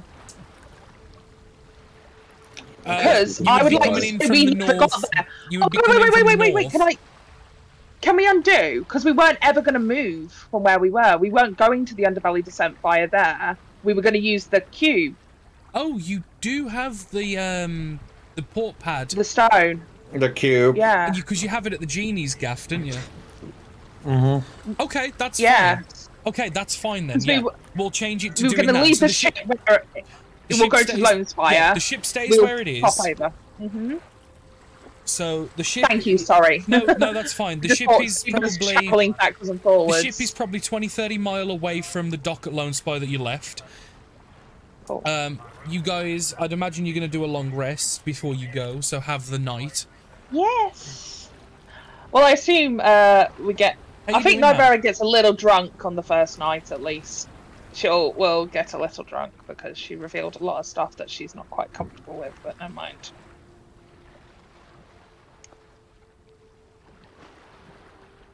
What? Why won't this work? Sorry, I'm trying to take a long rest and it's not letting me take it. There we go. Following the morning, you use the cube to teleport yourself to the home of the genie, where she's currently not there at the moment, but the place still looks lived. You can see the garden bed that she's tending to when you first saw her. It's still being tended to, and it's just, for whatever reason, she's not currently present. I imagine you make way for the entrance at the lake? Where you entered before? Yes, because that's the only one we know of, I believe. It is. Well, you know of the cave-in entrance, but you never cleared it. Yeah, but we can't get that way. Yeah. Okay. The path isn't very long, and it isn't very difficult, so I am just going to straight transition to... I just realised... Well, actually, you know it's there, so it doesn't matter, actually. You know where the Mytholabe is. On the way, would I have been able to switch up some spells? Well, yeah, you did that on the long rest, so yeah. Yeah, I was going to ask as well. Yeah, no, you guys have had a long rest. You guys would be able to. If you want to put yourselves in the hallway outside the blue room, which I'll just quickly draw because the door isn't very clear. Give me a second.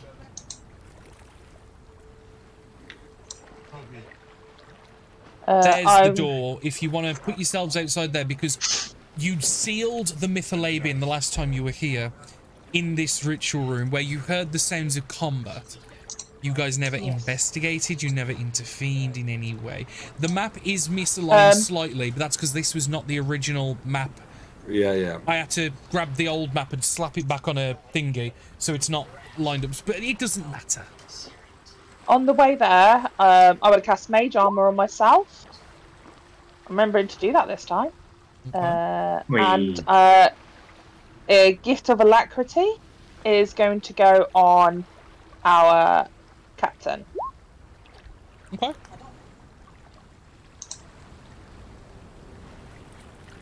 Yay. So you just feel like yourself get a little bit like jittery, you know, like if you drank 3 Monster, but not in like you just feel caffeinated. Not in like the haste way, but just in a good way. The halls are empty and slightly creepy, but you can hear the metallic whirring and clinking and sparks and crackles of electricity. As... Are you ready, Captain? I'm guessing we're there, right? That's where everyone's put their tokens. Yep. Let's kill a Mytholade. Open the door? Yep. You open the door.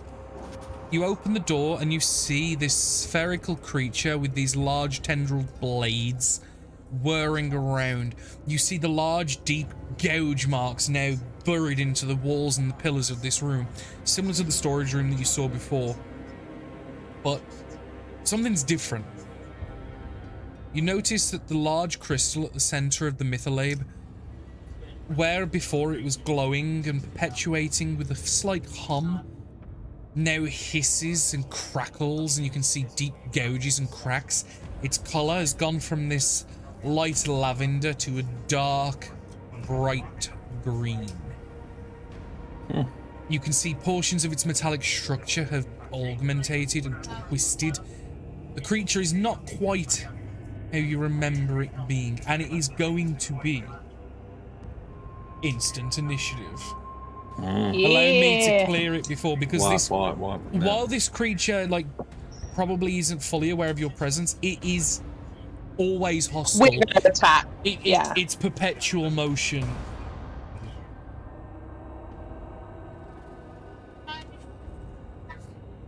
And you feel a slight vibration on your back, Nivara, as the quarterstaff that you obtained at the Shock Jade mines just trembles in trepidation, just ever so slightly. Oh, just don't forget you have a D8 on your initiative. There you go. 28. Fucking hell. Oh yeah, it wants a piece of it.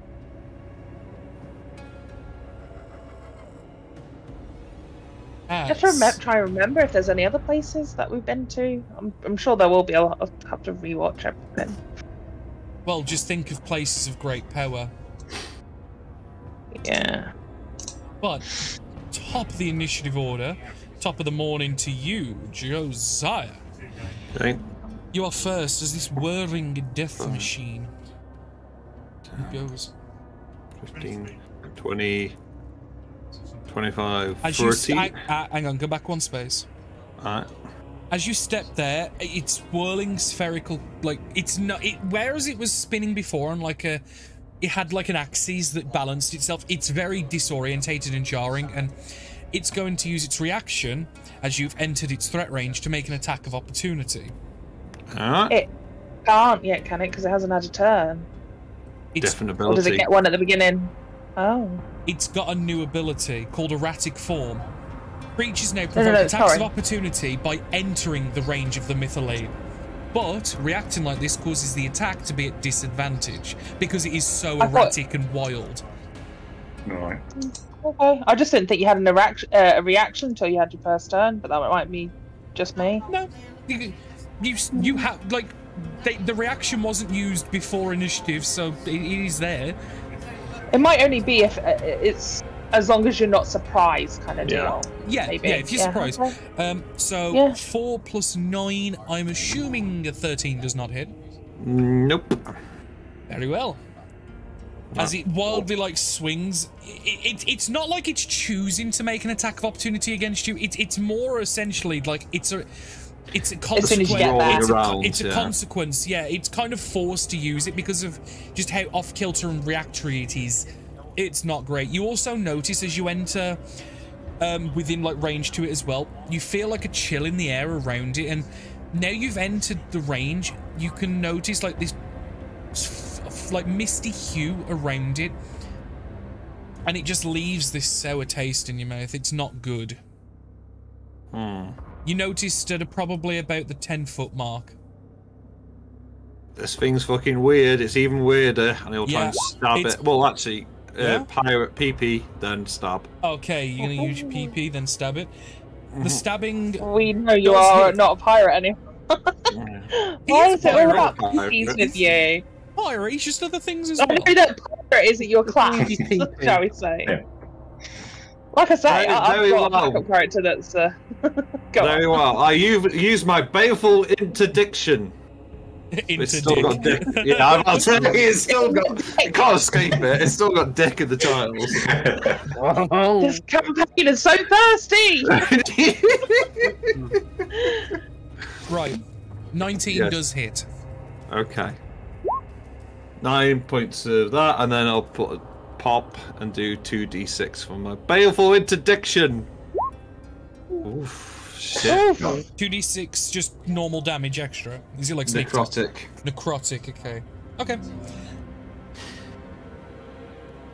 Yeah. Does Do I something get not another work? attack? Yeah, 2 attacks, right? At level 5? Yeah, I'll do another one. I'm gonna tick it. I appreciate it, but as you attack it and your blade just like gleams across the metal, like a violin like bow going across the hairs of the instrument, it just creates this metallic whine that just resonates in the room. Oh, this shit again. Yeah. Can just yourself, Josiah, make a Constitution saving throw. The rest of you hear it, but not to the point of needing a save, as it is rather loud, as you just hear this metallic scream from the blade on metal. That is a save. Noise, noise, noise, noise. You have slight That'll do. tinnitus in your ears as your ears recover, but you are not deafened. Do you remember how far that was away last time? I want to The say it was a problem was certain when one. you were in the storage room, the room was too small. Everybody in the room was affected. Yeah. Okay. A 14 is not enough, I'm Fair enough. afraid. That's fine. Felt like it popped off enough for the first one. Is that you done? Yep. The Mythalabe now is gonna essentially start, as it's like blades like gleaming across floor, like smacking, it's gonna like start moving around you. As it is, it's gonna make its attacks with the blades, like as it just starts Beyblade pirouetting around you. Like this is like a literal Beyblade.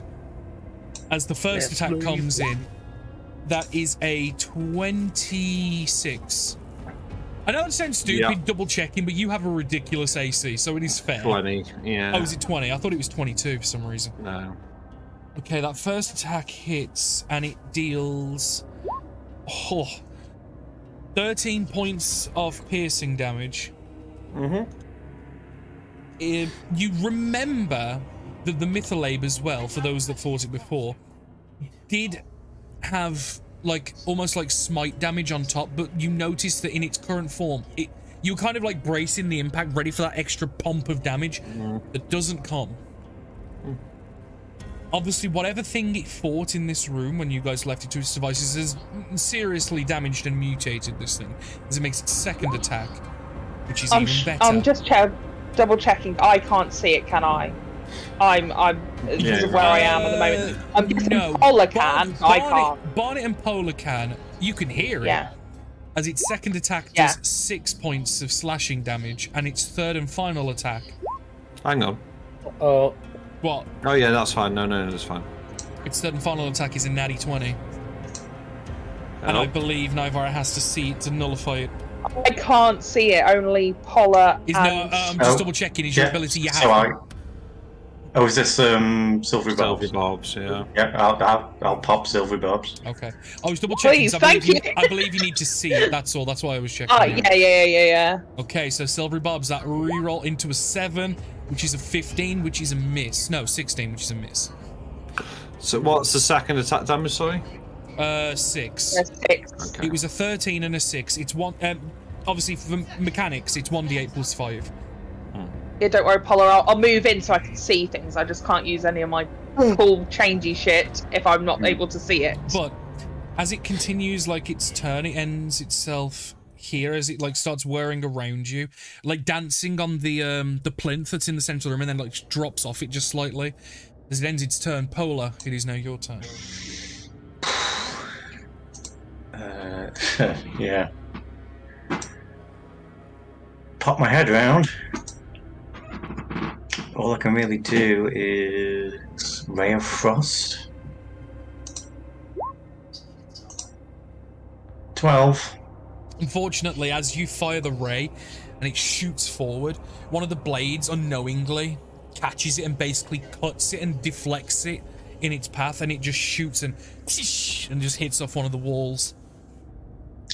This thing is like basically its own deflector shield as it's like rotating so viciously sometimes. Because essentially, the best way like to think of a mundane item for people to vision this, imagine looking down inside of a blender when it's on, and you know that blade that like whirs in the middle. Yeah. Basically, that is a giant magical version of that blender blade on. and I don't know, honestly, as like imagining someone like preparing to confront this, especially in melee combat, that's gotta be fucking scary. This whirling blade death machine. Because considering as well, it's like twice the size of you, but he's at it. Well, I will point out you and I'm Bart willing are to currently step out of the blocking way the if people get doorway. it. Well, okay, I will move physically move back. Yeah, I'm gonna say you can pass through, but I'm more thinking line of sight blocking than anything. Nivara, it's you. Cool, I'm gonna go 5, 10, 15, 20, 25, 30 and get up here. Yep. Kind of like keep my back to the wall, and then I am going to, let's just kick this off. Lightning bolt straight through. Damn, okay. Wow. Yep. Is that, that's a dex save, isn't it? Yeah, it's all just rolling at the moment, so give me a second. Oh, fun. Lots of ones in there, though. That's not great. DC 15, dex save. I'll have a full fat Dr. Pepper, please. Ben wants the Dr. Pepper. It's going through here as well to completely avoid. Okay, it's going to make a dexterity saving throw. 5. That's a fail. I'll take 23 points of lightning damage.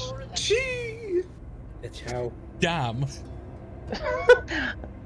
That's wizards. We've not had one in so long. They're really cool, guys.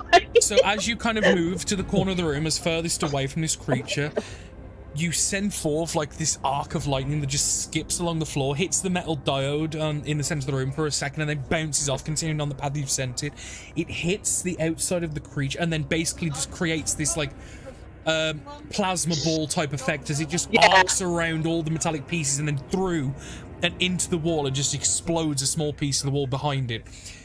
You see for a second that the lightning energy just resonates and bounces around, doing damage as it eventually dissipates. It happens in an instant, but it looks visually like it went on for a millennia, as it did not really good damage actually for what. I mean, yeah, There's a lot of ones. I know, but even still, 23 damage ain't nothing to sniff at. There was a 6 and a 5 in there and a couple of 3s. Yeah, like I think it's a little below average, but it's still good. I've got your back, she'll say, and that's the end of her turn. Okay. Barnett. I'm gonna run in, so go we. And as you enter, it's going to make its reaction attack of opportunity against you, and you also notice the same perpetuating fog and chill and sickness. But it's going to make its attack against you with a 17 to hit? That just hits, yeah. Just hits, okay. As it is going to deal, fuck me, 13 points of slashing damage. You're not raging yet, are you, either? No, he's not. I forgot to rage, no. You forgot to rage. I'm assuming he's going to rage now. Yeah. Yeah, and he knew running into it. Yeah, you saw it happen to Josiah. Wow, you're thinking he paid attention for that bit. He's playing on his Switch, isn't he? What are you playing? Yeah. No. He's playing the balloon popper on his iPad. No, he's watching Coco Melon. Oh, what's her name? What's that woman? Oh Dora my the god. Explorer. Miss Rachel. Miss no, Rachel. fucking Miss Fuck her. Rachel and Mr. Bippy, whatever the fuck. So Anyway. what's an egg do, Liam? So, this boy right here needs to make me a Constitution saving throw. Okay.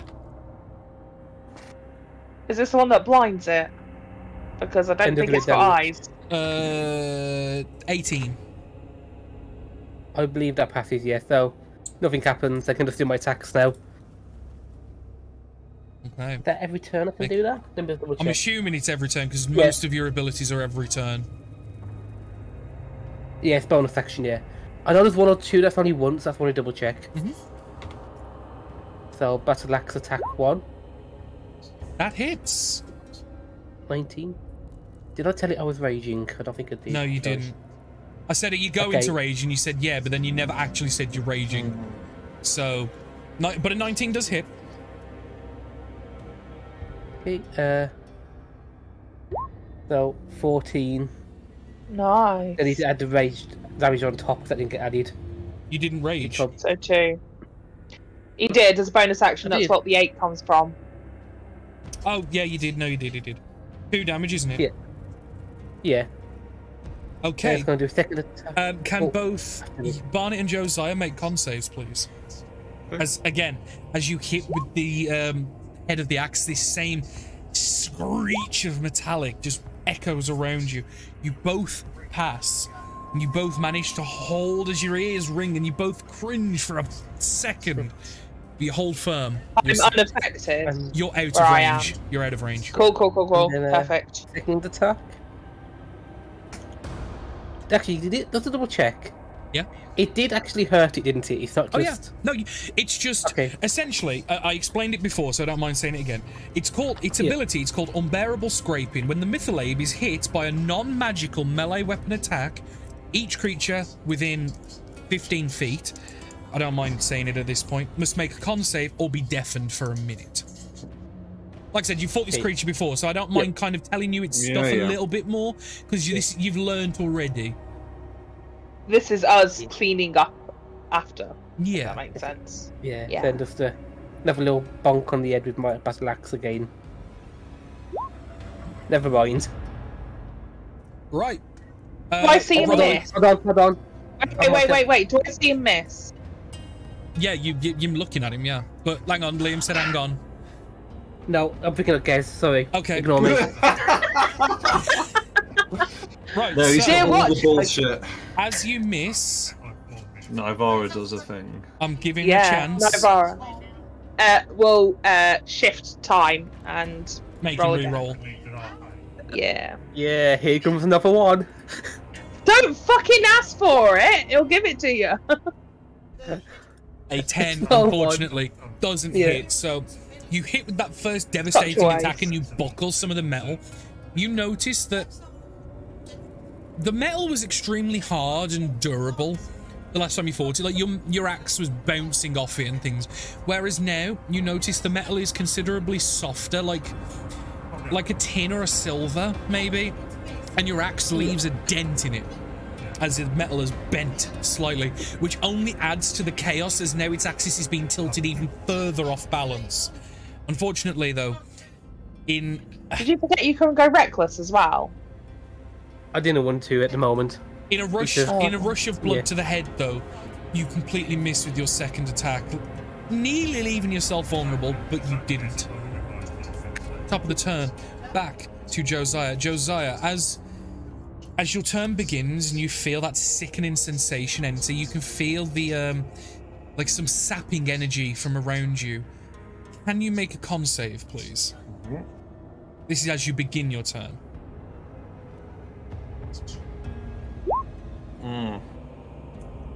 As you try and hold your ground and just grit your teeth and just stern your stomach, you feel just something pull from you as you take 5 necrotic damage. as you can feel and you see in some of the fog around you begin to glitter green and then go back to that almost ethereal clear and fog again. Okay. And you see the crack in the crystal. It just glows just very slightly, almost as if like the fog is controlled by this creature and it's doing something to you. Yes.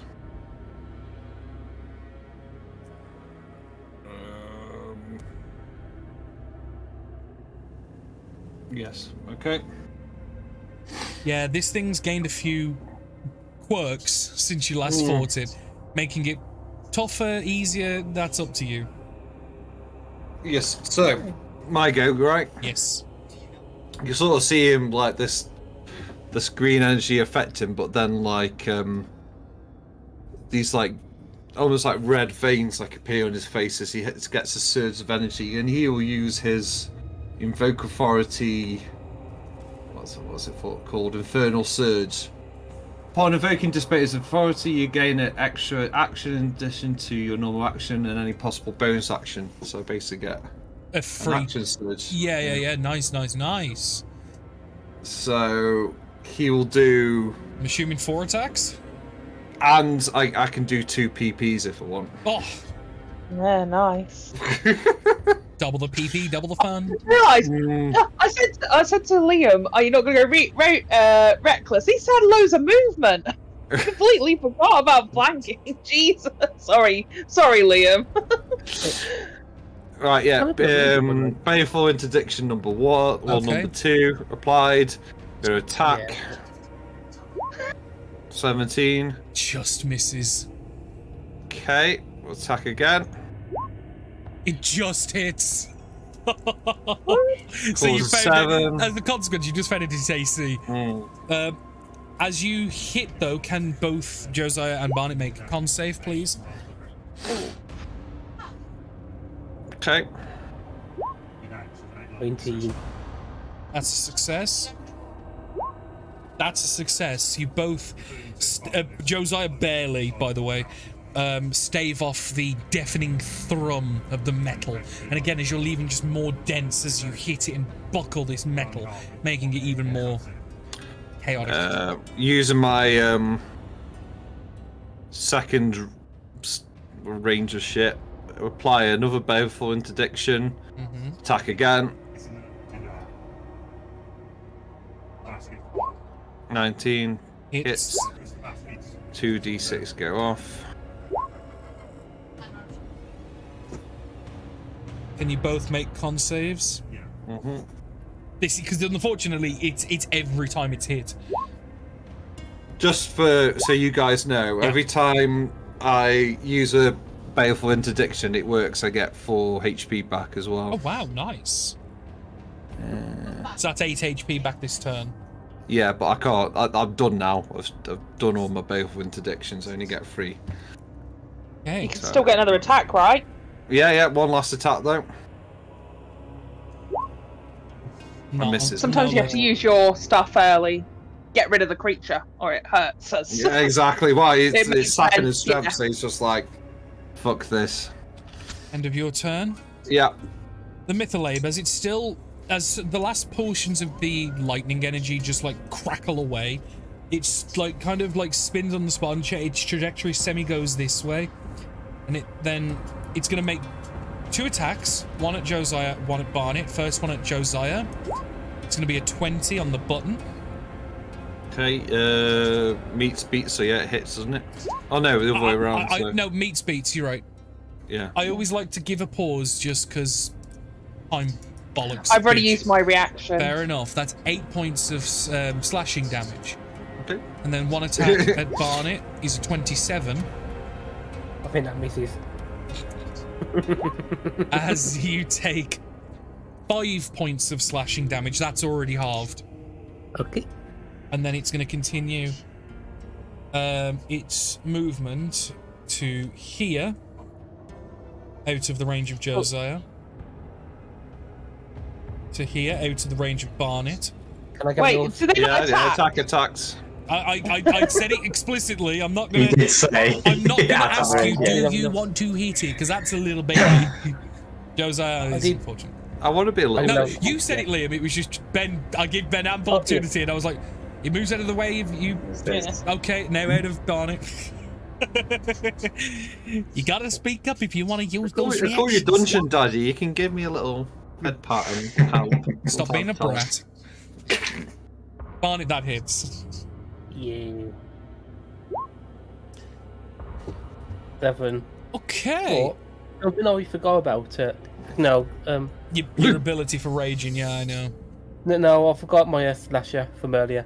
We might have difference what you got there. From where it was when it was hit, because it was here, so you would have hit this square of it. Oh, you still carry on though, that's the thing. Yeah. Everyone but Polar make the on save, please, as the metal on metal screech. Ow. Am I deaf? For a minute, yeah. You like you've gone full like at the beaches, like what? Same with Nivara. Both of you like holding your ears slightly, and like your ear canals are like swollen in protection, and from just this bombardment of loud noise. And Nivara, as you just kind of quick polar thought is being deaf isn't bad for spellcasting. It's only speaking and correct, but it can make a lot of effects on like spells that require you to hear. Maybe you won't hear things coming or threats or other things. It's one of the lesser conditions. It's one of the weaker conditions to get like grappled. But yeah. And the last blade, as it just takes a downward slash towards you, Nivara, for a 27 to hit. Yeah, that hits. 6 points of slashing damage. Oh. And again, similar to the boys, you just feel this cold, necrotic energy, just like... And you would know more that it's necrotical energy compared to the other two, is just this cold, unpleasant energy. As it's clearly exuberating some aura around it. And you notice this as it entered within about 10 foot of your reach. As its turn is now complete. Polar, it's yours.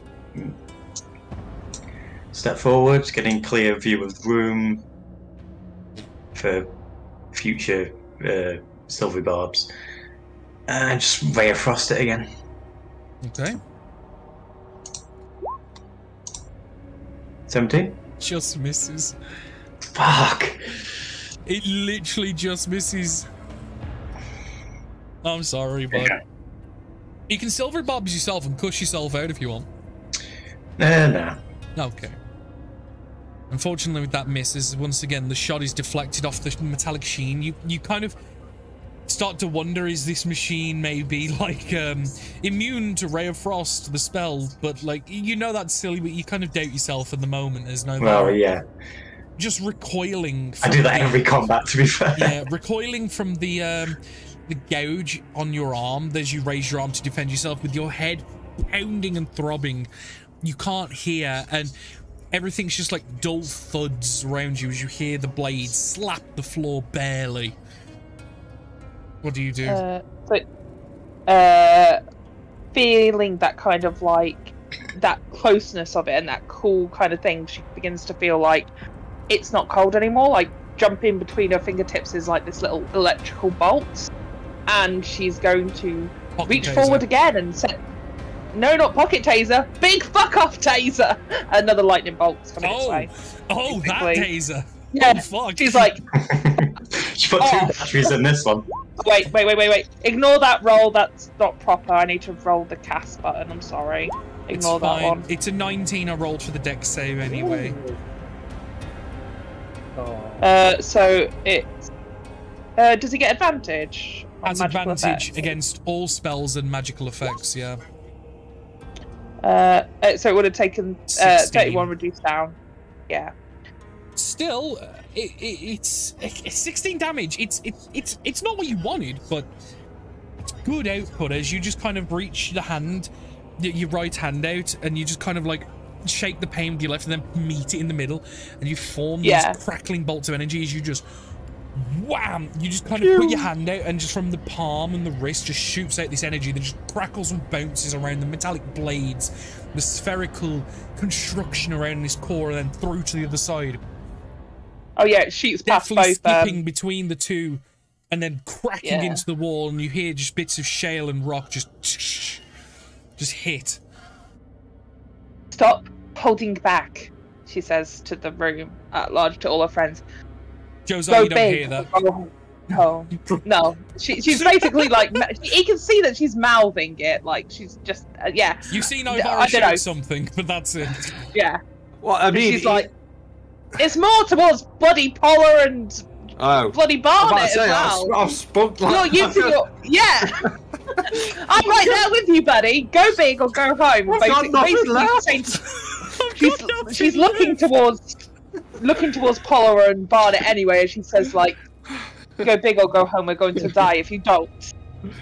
I got nothing left, Phil. It wasn't aimed at you. It was aimed at you that are doing fuck all. Barney, as you begin your turn, can you make for me a Constitution saving throw?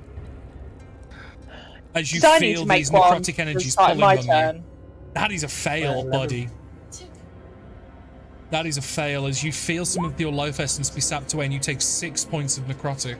That is not halved. Did I need to do something, Danny, at the beginning of my turn? Should I have made a con? Yes, you have, because you started within range. Yes, thank you. It's just a con save. 18. You pass, you take nothing. You're able to kind of pull back in a bit of defiance and just hold on to your essence. Yeah. Oh, well, its essence is about to be my essence, so... yeah. Barnett, it is now your turn. I'm going to use Belly Beam first. Belly Beam, I can make me a saving throw. What I believe it was con. I think it was, on double check. Yeah. 19. That passive? No, 19. They're going to go here. As you enter there, it is going to use its reaction to make an attack against you at disadvantage. A 12. Never mind. Okay. Do I get advantage now? Yeah. Basically, that new ability, while it gives it the Polar Master ability to hit easier, but its disadvantage sucks. 16? 16 is not enough. Do better, guys! What's going on with you? Roll. 23. There we go. 23 does hit. Can you roll some damage, and can everybody make a con save? I'm already deaf. Oh yeah, if you're already deaf, actually, if you're already deaf, you're immune. Go figure. You're immune to becoming deaf again. That's really insensitive. You have the double deaf condition. Guess what, Polar? Yeah, I'm deaf. Hearing. Barnett. Deafness.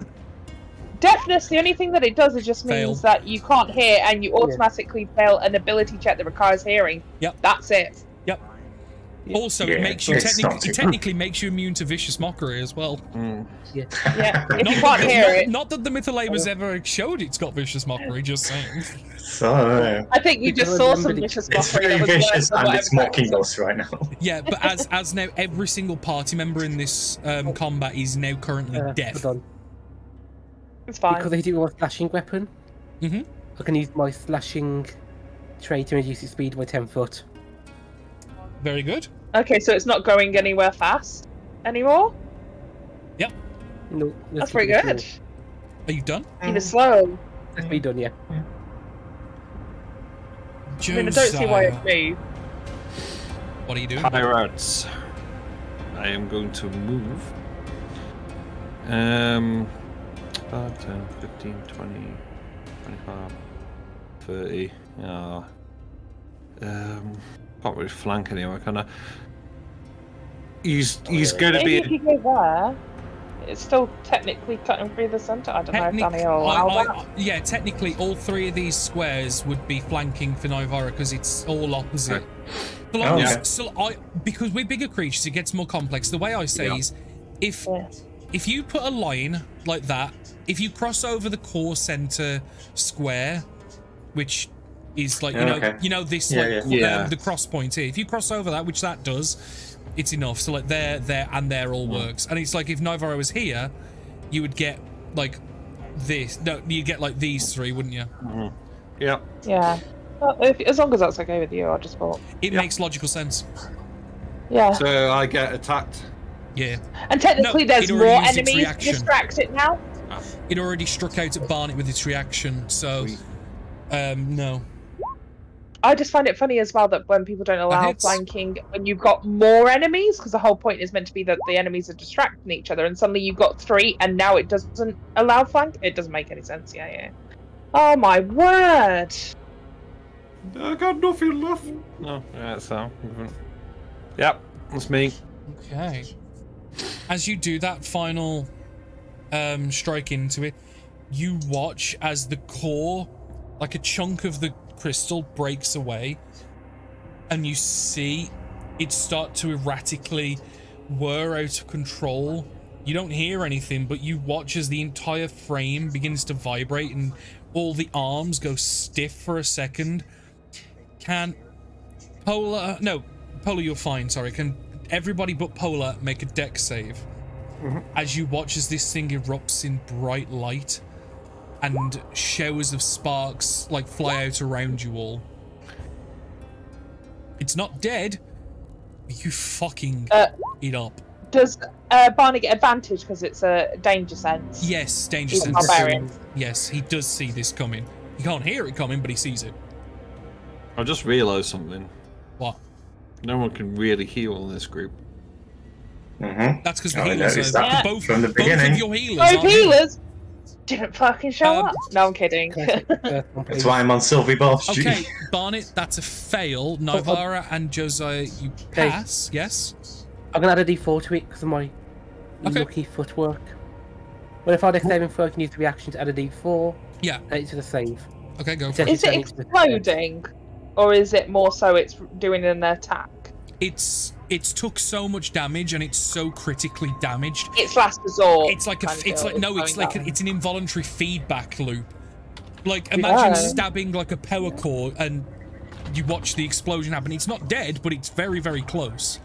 A 15 does succeed though, so everyone's going to take half. As you all take 10 points of lightning damage, as literally its power core just erupts and just sends out this shockwave of energy around you all, just kind of stunning you all for a second as it's extremely close to its demise. We've got potions, right? People have got potions. We'll be fine. Polar. Was it a 2? Take 10 damage? 10, yeah, because everyone passed the dex save, so it's half. Still hurts. Yeah. I think Ice Knife does 5 feet from the...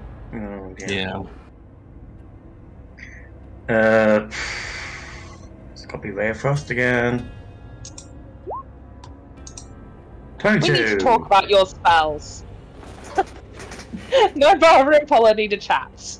Just saying. I do rogue themed. A I don't 22 do hits. combat.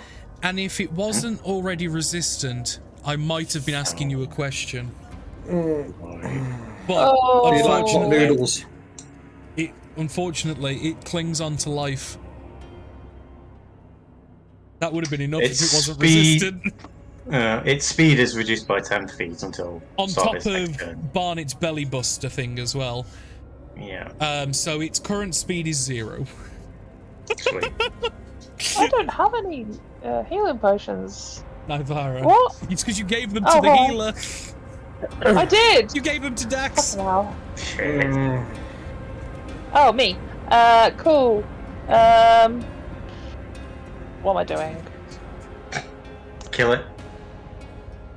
Yeah, I'll do that. I am going to reach out and do pocket taser. Why not? It's just hit us with electricity. I'm gonna basically, she's gonna stick her hand in and try and short it out. Like, just basically fry the system. Okay. Does that make sense? Try and overload it. I like the idea. It's an attack roll, isn't it? With advantage because of flanking. I was going to give you advantage. I was going to give you advantage because of the situational and flavor description. Cool. So you have advantage. Just like stupidly, Nivara just sticks her hand straight into the thing and goes to grab at the power core and is just going to... No, I thought it was a creative idea and I liked how you flavored it, so I was going to give you advantage based off that, but yeah, you have it anyway. Thank you. I'll take it from you. That sounds better. DM's advantage turns better than Barnet. Yeah. 21 to hit. 21 hits. Roll damage. What? Oh, 3 points of damage. Which is exactly enough. Ooh. As you kind of just reach in and a couple of your fingers slip inside of the actual orb in the center. As part of it as chunks away, you like reach into the crevice and you can feel like this tingling sensation at the tips of your fingers as you just release this like electrical energy, and you just feel like the synaptic feedback instantaneous. And then your arm goes heavy, real heavy, and you pull to the floor with it. As it immediately just, the crystal orb just falls and disintegrates into dust. And the entire metal structure that you reached your arm inside of while it was whirring around with blades just immediately freezes, and its momentum halts and then drops to the floor and yanks you down by your shoulder, threatening to dislocate your arm. You're able to pull it out. You're not pinned or anything, but fuck me, that hurts. As it then just starts to fold in on itself, like when a spider dies and all of its legs just like kind of curl in on itself a little bit. Okay. Oh, nice. And you notice sat in the center of the structure, there is an item. Cool. I will go for it. It is a crystal, white color in nature, attached to a section where it looks like it's been socketed to a section of wood that probably once belonged to like a staff. Yeah, I will take out my staff and I'm going to put it towards where one of the sockets are and hope that, and if it doesn't go to that one, move on to the next one. Do you know what I mean? And just try and find the socket. When you get close enough, it does kind of suck itself in. I'm just getting a screenshot of it from the PDF of the specific one. Ooh. Just because then you can get an idea and a bit of flavor as which one this be. Is it coming over Facebook or? I'm gonna put it in. I'm gonna put it in Roll20. Oh, okay. So it's this one that you see. Oh, okay. You feel like a slight vibration, and then it like charges itself towards the staff and affixes itself and instantaneously bonds.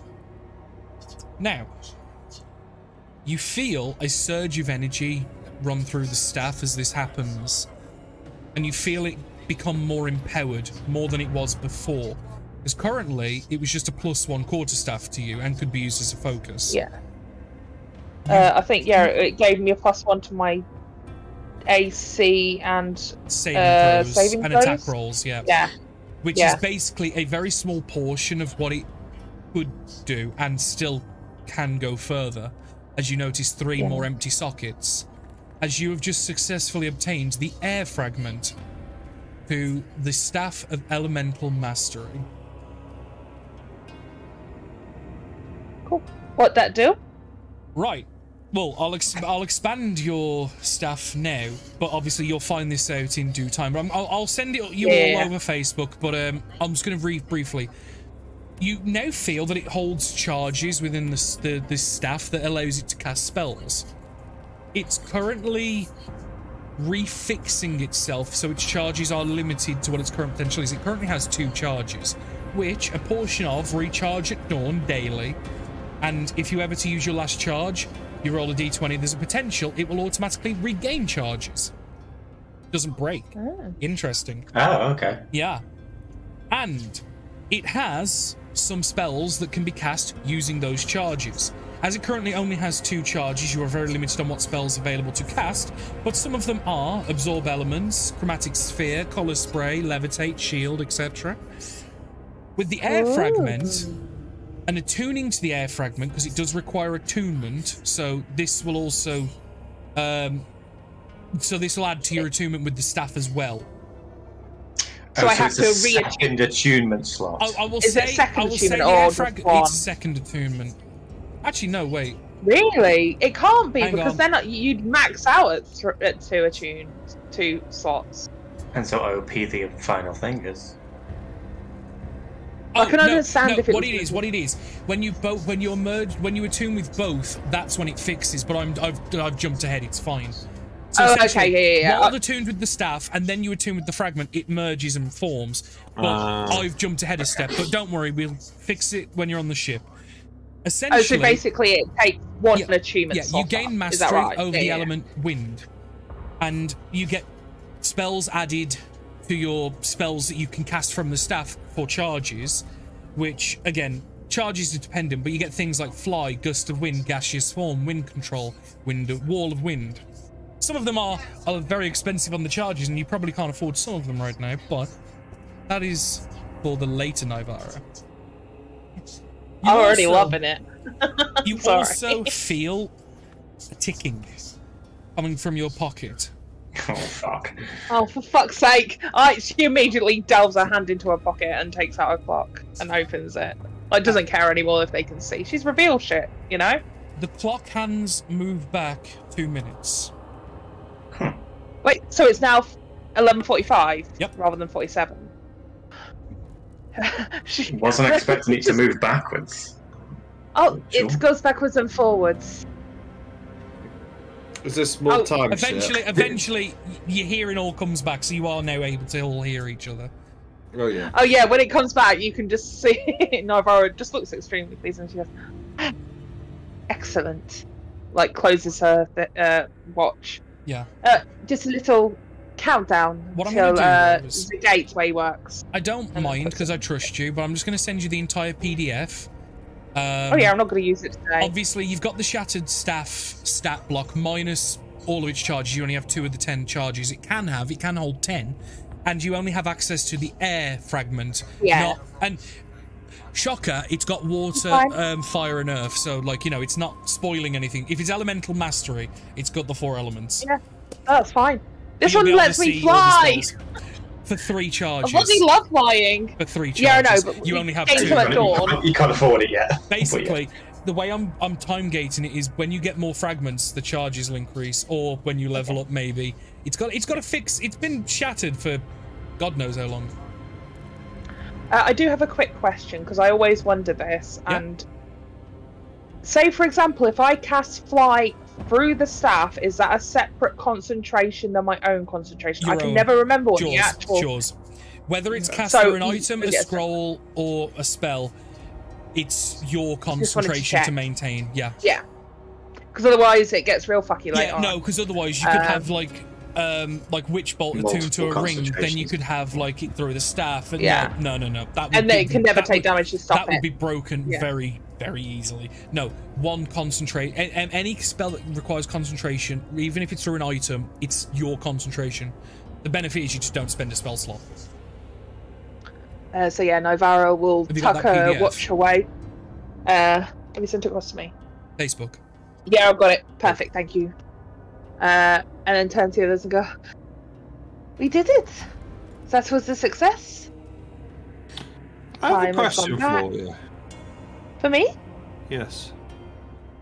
Oh, I thought I answered enough questions. Well, just with the staff and stuff. Did you lead us to that island to get the staff?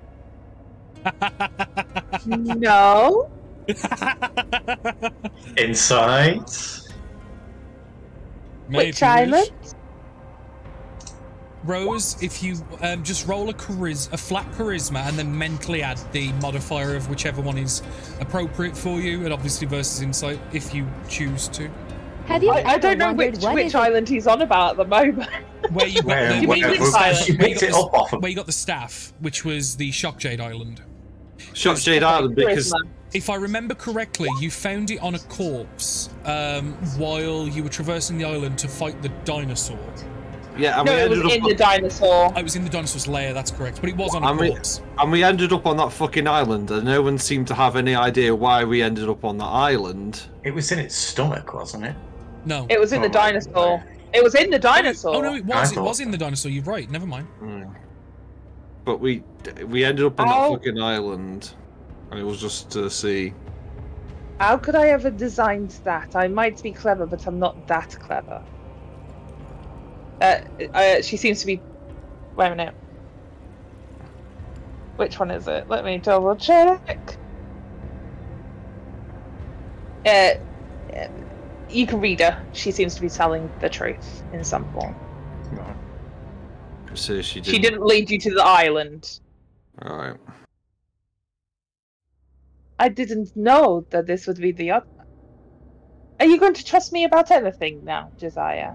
I am trusting you to tell the truth, is why I'm asking you about things in the past. It has to go both ways, you know. Oh, yeah. You have to trust me that I'm not trying to... No, I'm asking about things in the past when you were... I was just curious, because we ended up on that fucking island and no one seemed to... Oh, no, that seems specifically to do with somebody else, but never mind. Seemed like we had to go there and then we got fucked over by the people. Yeah. It seems like you can't even trust merchants. Like, I know everyone said to me that I was in a dangerous place, but I didn't expect for it to be this dangerous. But somehow you knew, though, Josiah. I did always wonder why you didn't think of to tell me to go away. Wade did. Everyone else is their nose up at me and thought that I was an idiot or, you know, a damsel entering into dangerous waters, but you did not. I mean, I just... To be fair, I agreed with Wade when we first met you, but then you were doing things that just seemed like... I couldn't tell... Hmm? I'm genuinely hurt. Honestly. No, I'm not. I don't care. You're not. No. But what were you going to say? After you lasted more than 5 minutes, I realised I was wrong. You admit you were wrong?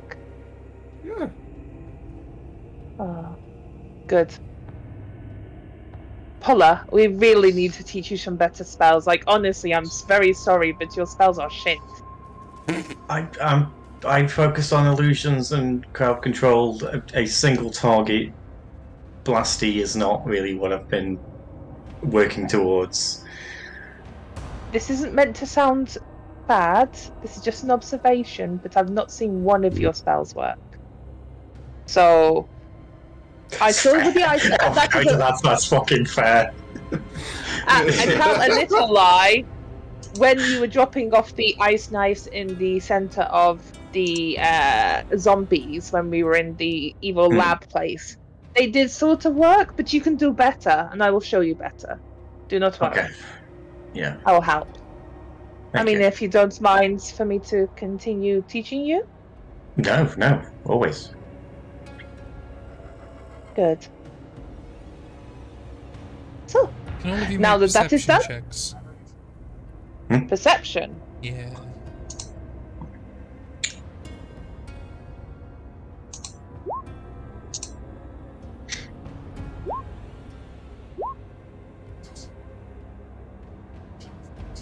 Barnet. 17. Barnet? Yeah, and let's find it on. I mean, you don't have to. It's just I'm giving you the option. I think it might be a minus because his perception is really low in it. There we go. Oh wait, no! I tell a lie. You got the highest. Well done, Barnet. Barnet's might not be that great. Beats you. Okay. Because I know he's got a minus to his wisdom. That's why I was saying. As you like are discussing and like looking over the creature and stuff, that's like, it's now stopped moving, but it was like creeping in on itself. You hear like a heavy gust of wind coming from a different room in the facility. And then you hear talking. Does anybody here speak Draconic? No, but Nivara will hold her finger up to her lips at that point. I can speak Abyssal if these are Draconic. what I think they are. Yeah. I picked the wrong one! I'm so angry with myself. That was out of character. I just might like to say I don't shout that. You all kind of just hear, like, just hushed, hissed voices, just talking back and forth as they seemingly get slightly louder. I motion for everyone to go stealth. Like, there are 4 pillars in this room. I do want to say, because remember, there's a central dais in this room, and then 4 pillars like around the dais. Although I haven't put them on the map, they are there. Yeah. Can we go to behind a pillar quickly? Yeah. But quietly. Quickly but quietly. Make stealth checks. Sense. Oh, fuck me. No, thank you, Rose. We're in the middle of D&D. Come on, 12. Oh, my God. 6. Oh, no. Can I silvery barbs in that one? No, don't silvery barbs. I'll chronal shift. If that makes sense. Just because silvery barb, they have to take the lower one, so it doesn't work anyway. Oh, shit. Yeah. Oh, shit, yeah. So I'll chronal shift so we can roll again. Okay. As I'm just going to put you, like, roughly where the pillars are. Like, all I can imagine is like, oh no, it's literally like this rabbit has fainted meme. Literally, he just like trips over face plants like Nivara and like winds back and like winds it back so he doesn't fucking face plant. As you kind of just hear, I don't know how well this will pick up because of the noise gate, but you just hear Estra und Manain Ela Gyssa. Oh. No, you. Josiah's eyes go wide. Obviously, you don't understand what is being said because it is in Draconic. Yeah, fucking chose the wrong one. So angry with myself.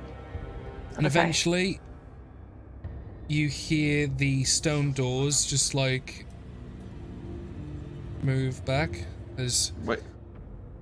Where was the direction? Where was it sort of? Oh, right. Behind it. Coming from out in the facility is what I mean. Yeah. Oh, shit. As you see 5 people, well, 2 people, 3 half people, I'll explain. Starting with the 2 at the front, you see a feminine body type with a sleek and slender figure, about 5'7"ish, or quite tall.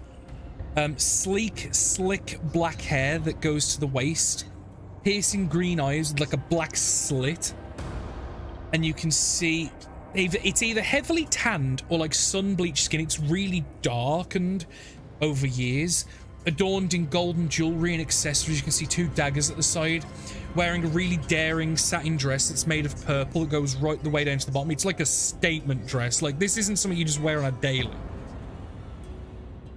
To the side, you see a lot shorter male, standing about 5'3", extremely meek in his frame. The hair's a mohawk that's about 3 inches tall, and you see tattoos on the sides of the mohawk either side. These tokens aren't accurate, so don't worry about it. Tattoos on the sides that glow with a hue that are like intricate patterns.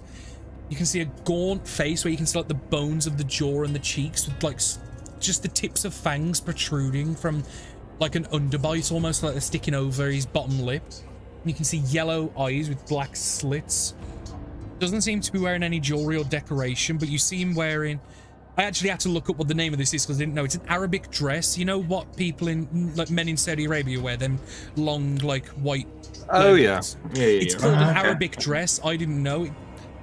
So he's wearing one of those, and it's white with a brown, like, trim and slight decoration.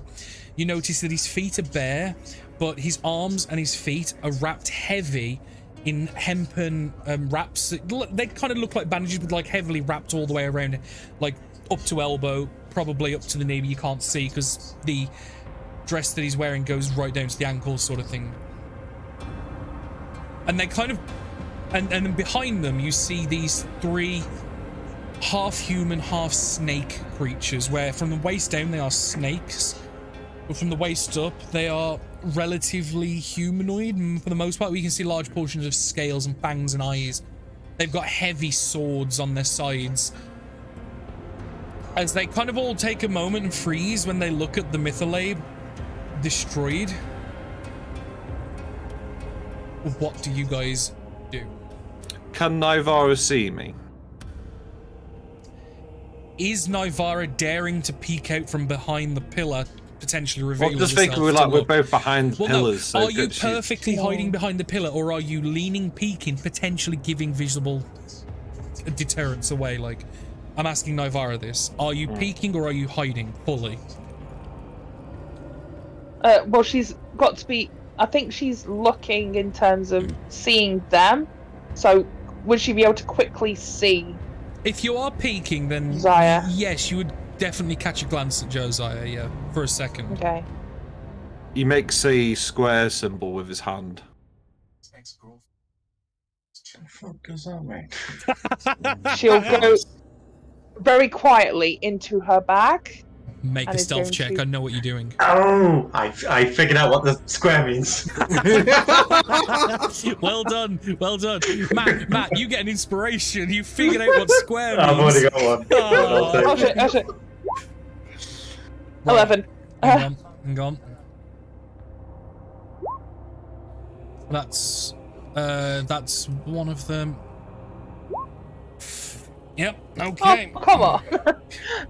The meek male Yuan-Ti, as you kind of dig in, you notice the feminine one is currently looking over and mumbling to herself in like Draconic, and you hear, and as you kind of put your hand in, you hear just like two metal things just clink in your bag, and you kind of freeze. It's like, fuck.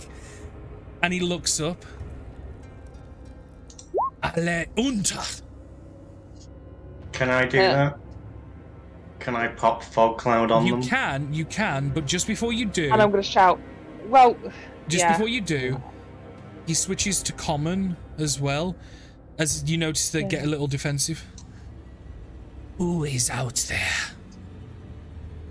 We know someone's here. Now, before you do pop it, you can choose to break stealth or you can pop fog cloud. I'm going to give people quick. I would like to talk to them, so I will step out. If you're stepping out, I will not pop. This is why, because I figured someone might want to. That's why I was like, you still can, just wait a sec. I'll step out. I mean, I've still got the thing like in the bag in my hand. I'd if imagine. That makes sense. So I'm getting ready. Although you failed the stealth, I will still allow you to pull it out. It's in your hand. It's just you got caught doing it. That's all. So Josiah step forward and see the others. Nivara break stealth. Do the other two stay put? Just wait a minute. Does Josiah break stealth? Yeah. I was going. If you're breaking stealth, I'm breaking stealth. Ah, wait. They're just moving in. Go like, back. No, it was as this was as like things were happening. So yeah. But go on. They don't move anymore when you break stealth. And then immediately, you notice the male goes to say something, but then a hand is put across from the female. That, like, she leans down slightly and just puts a hand across him. I will deal with this. Explain yourselves. Who are you? Yes. Can we do this initiative? Because I feel like it's going to get a bit messy. Until something aggressive happens, no. I just think if we will take it in turns, it might just help. If it goes sour, I'm immediately going to get everyone to run to me for that now, way. I just mean, Ben, I don't want I get why, but for now I'm going to say no. Because unless I hear somebody say I attack or I do something that's going to clearly... At the minute, they are braced, but they are not... We're open. They're not ready to fight. It's not combat. It's not. It's not. It can very easily turn into combat, but it's not. I will first say... Barney, have you broken stealth as well, I see? Yeah. Okay, cool. That's fine. Just as long as I know who they can see. Yeah, I have not. I know. Yeah. But yeah, so as the feminine figure just kind of blocks the smaller male and just asks who you are and what are you doing here. Name's Josiah. We were just scouted out for a rally. I'll move 5, 10 next to Nivara. I think everyone else moves, or at least Barnet moves to next to. Yeah. It's like, yeah. Perfect. And he's like, "Name's Josiah. Nice to meet you. Is your name Gyssa?" And tilts the head. And how would you know what my name is? Just your male companion here mentioned it. Wait a minute. Do I believe that her name is Gyssa? It's up to you. Can I do an insight You check? just said it was, and No, You just say it yeah. was, She no. went Gyssa, and then she went, how do you know my name? I just want to double check that she's not trying to cover for someone who's more powerful, but, you know, being like, oh, you killed Gyssa, and then we get fucked over. Right, okay, I get that. Can I do an insight check? Yeah, okay. Yeah. I get that logic. Thank you, sorry. Oh, never mind. Ignore me. I don't know. You notice her kind of lean in very slightly, just like leaning her head and like upper torso just forward very delicately. And you can see that she takes a clear interest in when that sentence is said, but no more than that. That's obvious visual stuff. Obviously, Yeah. a keyword, but how it's Yeah. attached, yeah. The male figure next to goes to, like, turn slightly to what you guess at quote marks. And then she immediately kind of just, like, puts her hand on his shoulder. Vesta. Is your name Vesta? She'll look at the shorter Yanti man. Are you Vesta? It's clear you do not know our language. I told him to be No. quiet. Oh, I know one of them apparently you spoke. I've seen some of your stuff is written in Draconic, some in Abyssal. There's a mixture. I do not speak Draconic, unfortunately. Though I plan to learn very quickly if we are going to keep on meeting your kind. If you must be so inquisitive, you're better here. His name is Dulcie. Dulcie. I'll put his spelling in the chat. We've come to what we need to do. We've taken care of that thing, and How did you gain entrance to this sacred place? We wandered were in. on a little wander, yeah. I take it you teleported. We have many means. And you watch Is as it because- the Yuan-Ti abominations, the two that are here, they're kind of like looking over the Mytholabe. Actually, they're not. The one to the side here is looking at the three of you, but the other two are looking over this Mytholabe, and you see one of them gets like their sword out and kind of just like pokes at the metal frame a little bit, like inquisitively. Can I nudge Nivara one? We know where Polar is, right? Can I nudge Nivara one down so we're all in Yeah. proximity? Yeah. Can we do that? Yeah. Or do So they- I'll move there, and You then are the ones responsible for this. Oh, we're responsible Killing it. for taking it out. Yeah. Well, I guess Oh. some thanks is awarded. It is why we are what- here. For the Mytholabe? For the thing that was desecrating this room. Oh, yeah. And you like kind of like take a moment, and you see the deep, heavy cuts similar to the storage room.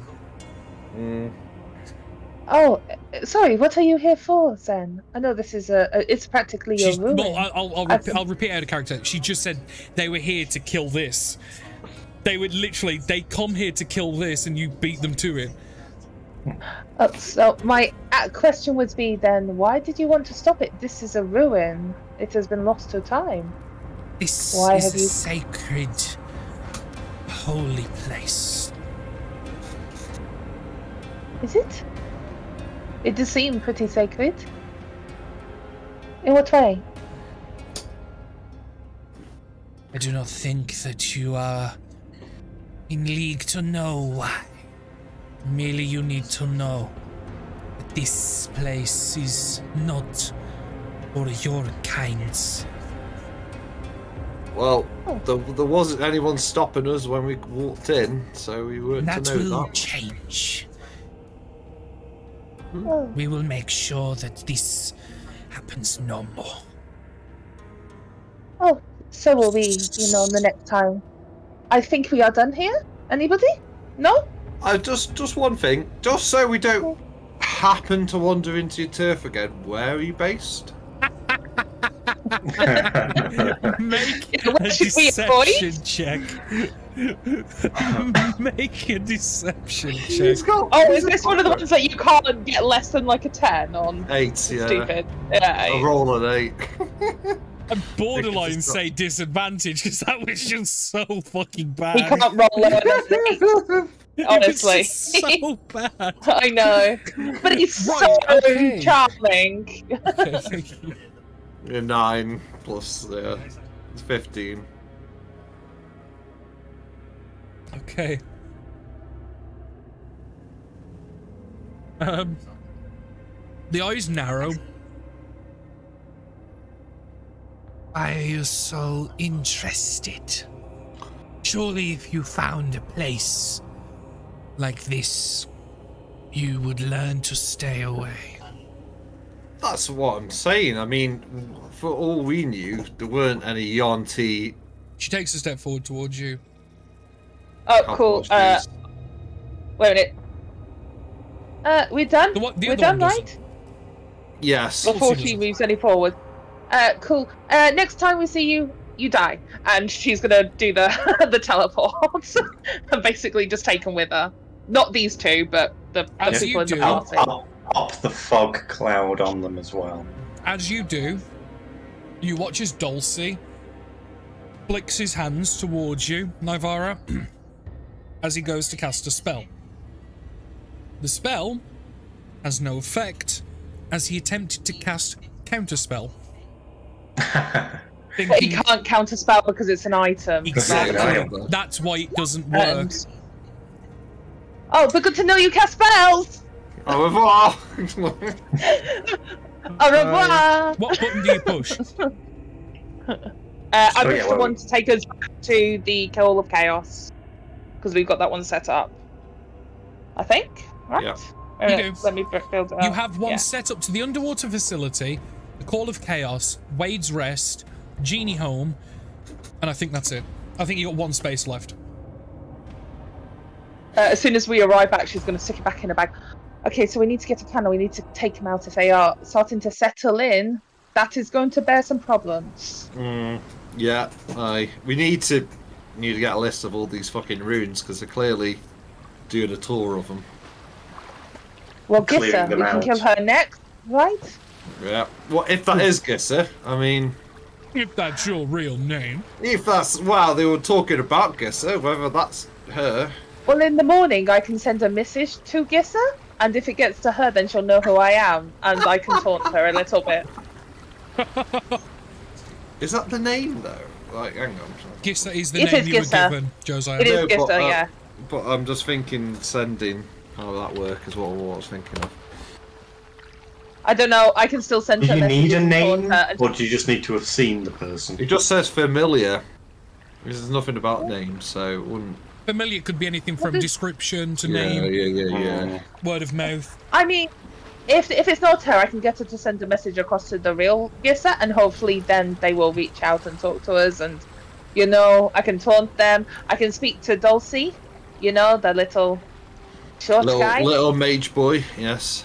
Yeah. Yeah. Little snake mage. I'm trying to think. There's got to be, like, a better nickname we can call him. I will say as well, in terms of equipment, you did notice Dulcie had one short sword and a wand on his hip. Yeah, I'm guessing War Mage or something. How snaky did they look? Eyes. Eyes and fangs. Eyes, fangs, and probably looking a little more, you'd have noticed slightly clawed fingers. They were essentially purebloods.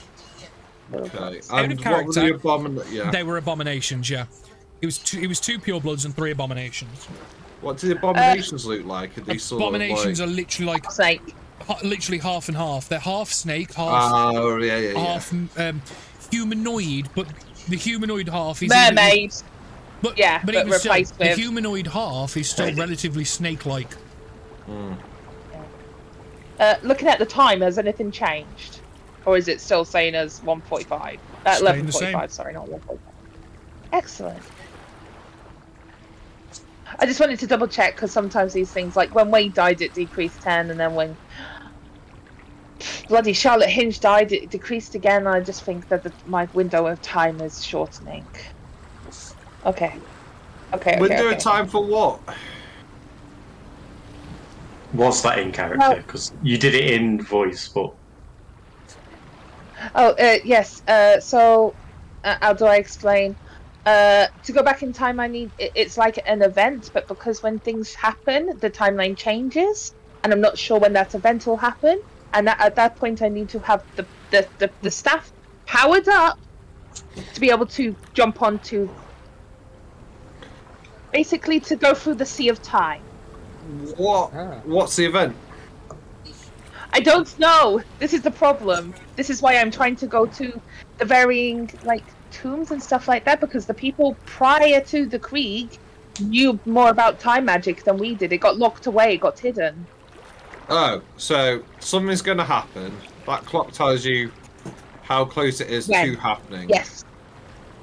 And so I need to look at the ruins when it happens. Okay. Yes.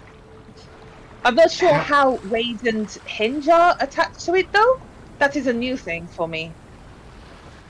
That set me into a bit of panic.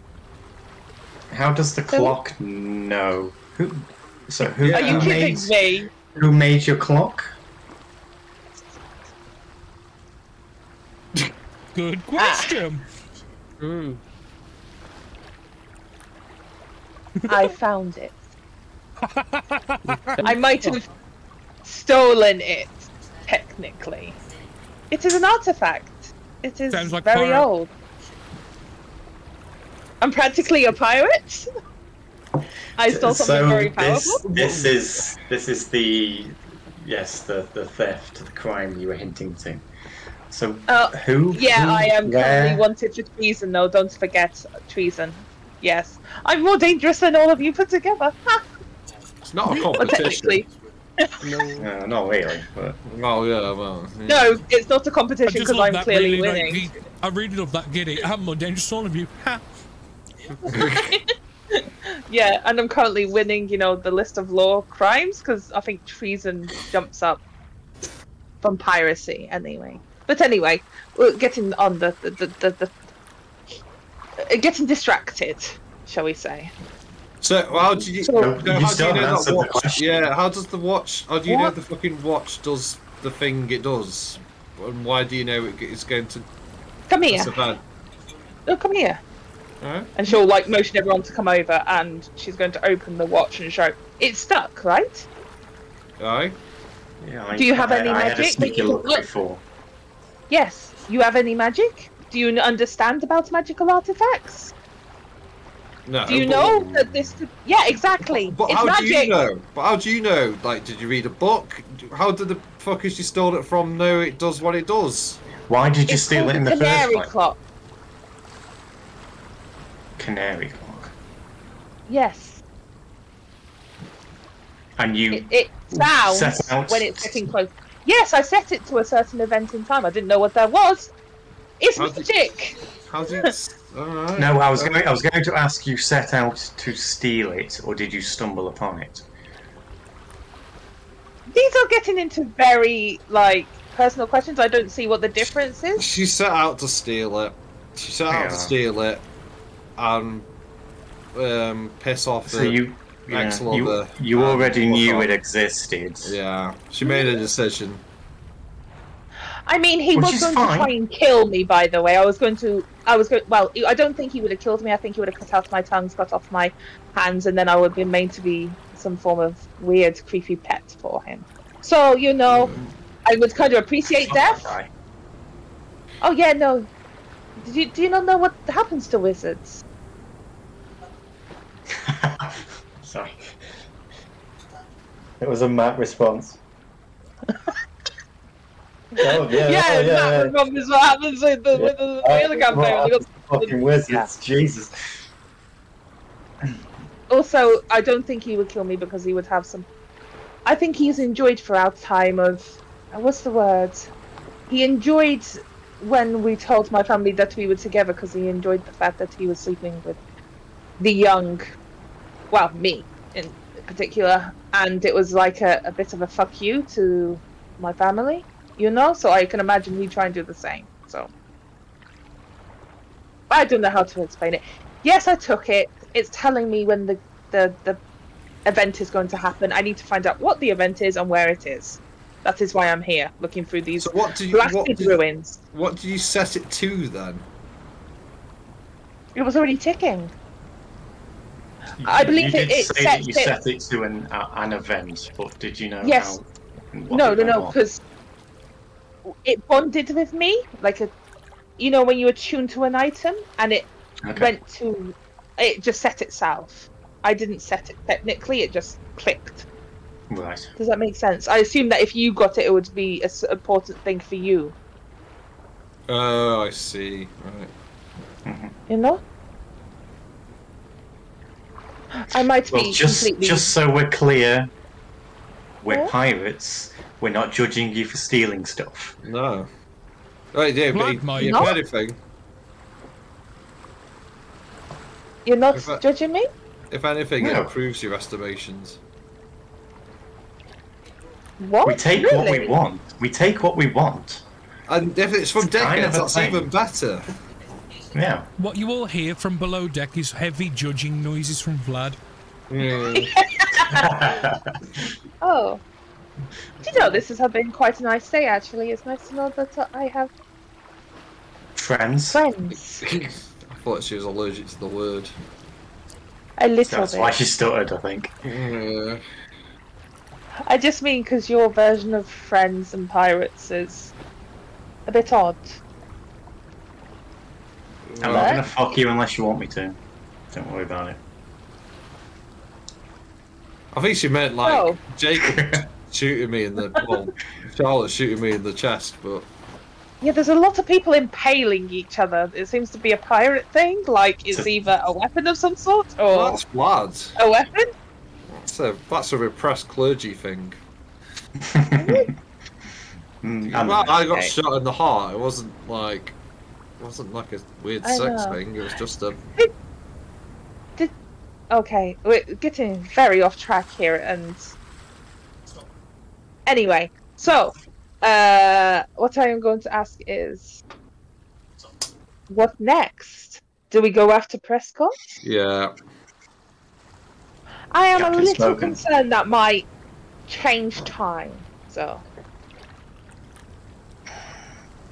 how much time do we have left? 15 minutes. How much would it theoretically that could be 8 move years by? or 3 minutes. If we kill him and it moves in the wrong direction, theoretically, how much time would we lose? I don't think she knows. Don't know. How much did it move when Charlotte? Oh, 5 minutes. In character, would I know that? No. I don't think I have just said that it lost time when Charlotte and Wade died, and she wasn't sure why they affected the time.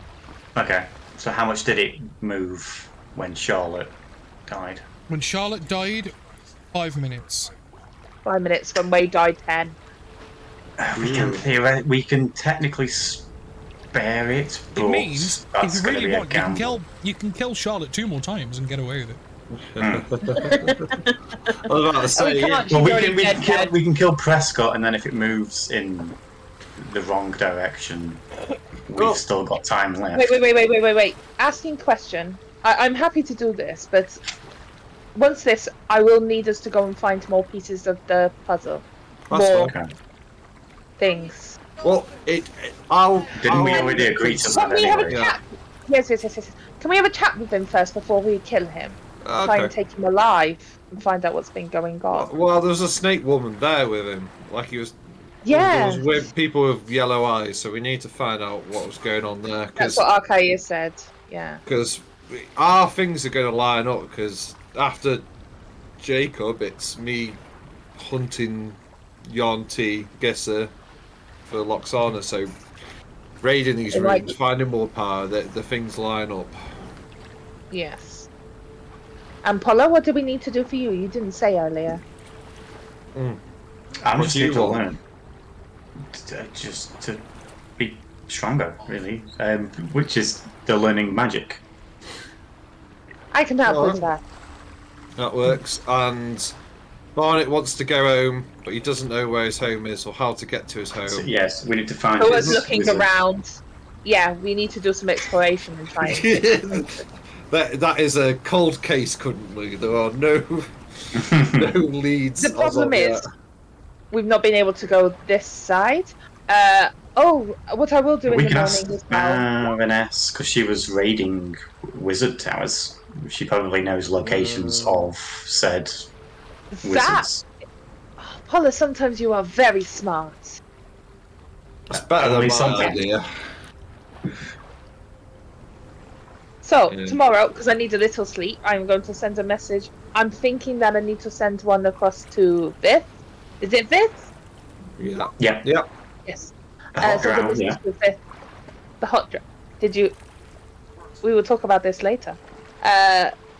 So, with Vith, what was I going to say? I'll send a message to them to see if there has been any movement from Prescott as we start to make our way, and I will also send a message to Baron.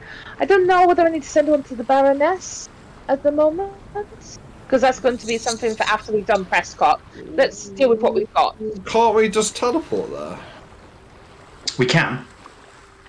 We'd have to message to set up the teleport. But why are we teleporting? Oh wait, no, that's another point. You have the Dawn in Ire teleportation. But remember, it's on a plate. You've got to warn them before you use it because it's shrunken in storage. But if we're just after information, we could just message. Yes, I would say we do that after we've sorted out Prescott. Why do we need to go there? I'm just going to say one thing. I prefer to go there in person because Bazaar probably trades in information, not just objects. So it probably makes sense going to the Bazaar. That is a very fair assumption, and like I'm going to give it you for free. A lot of places, especially like networks like the Baroness's has, information can be just as valuable as coin or gems. Yeah. Obviously, depending on the information, the value is different, obviously. But yeah, no, that's a very good point. So we head towards Prescott. On the way there, we'll message Vith. When Prescott is sorted, we then go and talk to the Baroness and to the Bazaar. Yeah. After that point, we begin exploring around, trying to solve the Awantis, and maybe if Dax and Vlad want to do anything as well, because I feel like they have been sleeping for quite some time. So we maybe need to involve them. But we begin exploring and trying to find the routes to the info we need. Because also, Bazaar maybe get those extra Yonti locations. That's a good point. I did speak to Chief. Well, there is meant to be one in New Horizons post. Maybe I message Food to Montrose and we get them to go in that boat so we can pop over there one day if they're over at New Horizons. Basically making mobile fast travel points. They do all the travel and you just turn up. It's a fucking Uber. It's like a weird Uber teleport. Like, right, Montrose, can you just go to this island for me? So we can teleport to you. Yeah, but he can then pick up a trade route whilst he's there. Not only that as well, but their ship is quicker than yours, so it actually makes sense. Exactly. We have them on the left-hand side, doing that kind of route between. I could break this, you know that, right? I feel like I'm already starting to. But... You already have. So, it's funny. Yeah. But it's but the thing is, though, it was tedious going island to island. Yeah, it is tedious, so I don't mind. It's very useful. We're at that point now. Yeah. We're at that point now where we need to spend travel. So, everyone in agreement? Should we have a drink to celebrate? Yes. We have successfully taken down the Mytho Blade. To a more honest covenant of comrades. Oh, God. Covenant. Okay. Covenant, yeah. Sounds a little culty. A little bit. I mean, what is the difference between I just meant, let's all be honest and be comrades and work together. That's what I fucking meant. And he just brings out the rum. It's just like... A little bit of camaraderie is what I'm saying. You mean friends? Yes. Yes, friends, Barnet. Yeah. That's the way to put it. Here we go, be confused with that word, I think. That is the most simple way of putting it. Is this where we choose a name? Do you want to be the Covenant? No. Is this what you're saying, Chapter? No.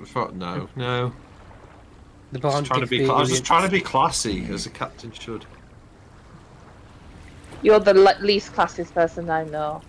And that's saying something on this ship. You need to hang around the archipelago more. I think I'm getting my fill. To friends? To friends. To friends. To friend. Which one, Bonnet? Oh, to friends.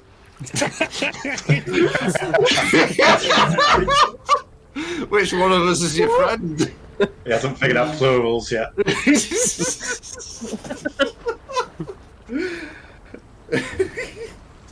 Yeah, he'll clink his glass after. Yeah, we all clink glasses. So have you only got rum on board, or do you have actual? No, there's those fancy fascist wines there as well, I think. Or is it no fancy fascist whiskey?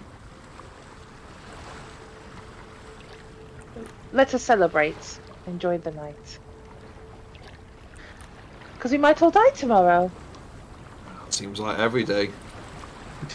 Yeah. Welcome to being a pirate. I mean, yeah, I don't know if you were already. Yeah. As you all take in this morning air. Oh, it's morning! I thought it was late. You woke up in the morning and you spent no more than half an hour in the Mytholabe facility because you teleported there. Can we assume that the day then has been spent on the ship and now we're in evening and now drinking? We're heading to Jacob. Yeah, we're heading to where Jacob is. Yeah. So let's go to the world map. Tell me where you would like to send this ship. We are going to Ulster's Den. Yes. So we're going to go around this side this time, and we're going to Ulster's Den over here. Fair enough. Fair enough. Can you message Montrose and tell him to head to New Horizons? Oh, you like that idea? Yeah, I did, and I think it's going to take a while to set up a trade route to there and go there, so I might as well tell him now. I can't do it today. Oh, sorry. No. Oh, yeah, because of the pew pew pew. That's fine. Yeah. Which, by the way, I've never been able to do that before, and that is a lot of fun. Like that's good. I mean, you imagine. Yeah. I mean, it was annoying that those guys came in after us. Otherwise, we would have had enough to do that to them as well. But you know. Yeah, sometimes you use all your stuff early on. I just wanted to get it killed because I could almost hear the sound of our death screams, you know? Well, we had no fucking healers. They were sleepy bastards, so... Yeah. They're a bit lazy today, I think. Yeah, I reckon combat might have broke out if you'd have had the other two. Yeah. I think so as well. Yeah, but definitely. Never mind. But it was, there would have been an insult about being a snake. That's a dirty snake or something. Dirty snake. You stick man, boy. Yeah. Love you really, Adam. No, we don't. But yeah, we do. As the rest of the morning goes to evening, you begin resting. You attune to your staff, and you eventually learn the staff fixes itself as at that point. You've got the PDF to pull through. I'm sure you already have. Yeah, I'm gonna have a little bit of a look. The rest of you spend time on the ship doing minor activity. Obviously, feel free to intervene if there is anything that you would like. You reckon? Let's look at the map. It's 255 mile at 2 mile a day, so that's 48 a day.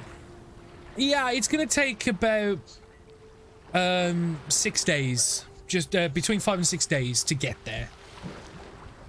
And you start making your way, traveling. At some point, Naivara messages Montrose and asks for him to go to New Horizons. He explains that he's currently at Scurry's hideaway. He will finish up his business there and will make way north. Should be 2-3 days, he reckons. 3 days, maybe. Mm-hmm. Have we been there? No, you have not. No. We never went that far. Do you east. want to? You can right now teleport. That's just. Would you like to? No, Scurry's hideaway. Well, that's where Shell's from. Shelley's from there, yeah. Quick.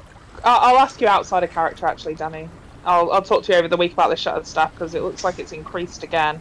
But I'll talk to you about it. It's what? Another time. It says when you add an awakened fragment, your bonus to everything goes from a +1 to a +2. Oh, then yes. Yeah. You have access to everything on that staff except the charge total. You don't have that many charges. It only happens once, and it's from the first fragment it does it, but that's it. I'll talk to you afterwards anyway. I don't want to basically end the game. Basically, that fragment and the staff, you have access to everything on it, but you only have 2 of the 10 charges that it could hold. That's the only difference. But it charges up each night, right? Yeah, but it doesn't overcharge, obviously. It just stays at 2. Oh, so I can only have 2? Oh, so max is 2. At the minute, it's currently gaining some of its power back from having a new fragment. Over time, it will increase to its full capacity of 10, but for now it's only 2. Oh, I was only asking because, yeah, okay. Does that make sense? You have access to everything else that the stats allow. Oh, so I can only use Gust of Wind on it then? Or the ones that come with the Shad Staff standard, which is like shield and stuff. You scroll up, you'll see. But yeah, from the air one, there's not many you have access to, unfortunately. Not yet. But travel is clean. It's easy. You start... Yeah, I will message, like I say, Monstrose. Yep. Get him moving. And Viv to see if anything's going on the island. If there's been any sightings of Josiah. Not Josiah, Jacob moving about. Unfortunately, I have not seen Josiah on the island at all. But Jacob. No. Would I have been able to use Jacob's name? That's a me mistake. Yeah, you that's can use Jacob instead. Thank you. A message will come back. A lot has been going on. They are preparing to move. It seems his ship is going to attack. I think we got space. Siren's Rest. Yeah, immediately she'll... I imagine she's doing this maybe in her room as she's doing all the quartermaster things. We'll immediately rush out and try and find... Well, you can just tell an Otto and it'll just relay it. Otto, find the others. Don't forget, if you tell the Otto in your room, all the Ottos hear it and they can just relay it like a fucking tannoy.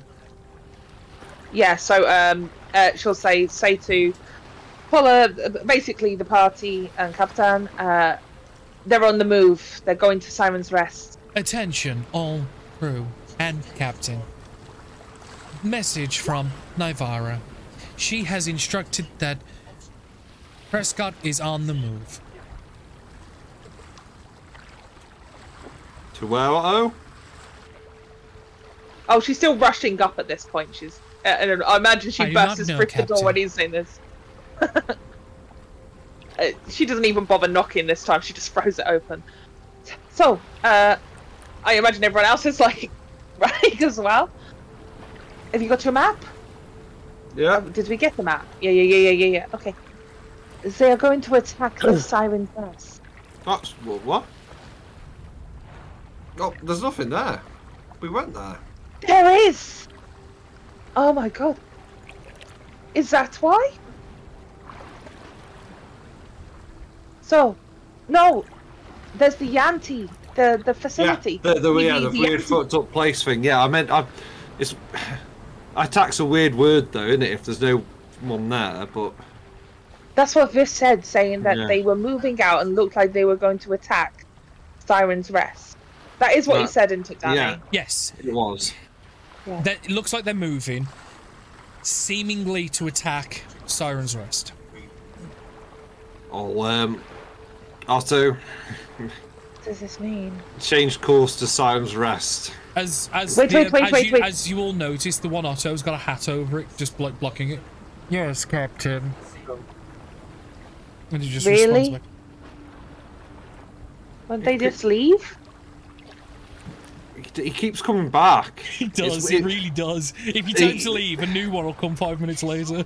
He's like, it didn't work as a system because I put they changed shifts so that if you're doing something, yeah, then the new one comes. Come in, yeah. So it's like it was less disruptive to just have. Yeah, because literally it is. The second the shift change happens, the new one doesn't have the orders you gave the old one. So he's like, it's just easier to. Would you mind if I do something? I don't mean to overstep. Otto, please designate to all Ottos that as soon as Josiah, the captain, says the code phrase "night night," whatever Otto is in the captain's quarter at that time powers down sight and sound receptors and says "wakey wakey" to put them alight again. Understood? Error. If we power down sound, we cannot hear code "wakey wakey." You're thinking that. And Otto is stationed in the room for the protection of the captain. Yeah, but the other captains were fucking weirdos. Oh, okay, you're just gonna have to fuck in front of a robot. I'm sorry. I've made peace with it. I missed a thing, clearly.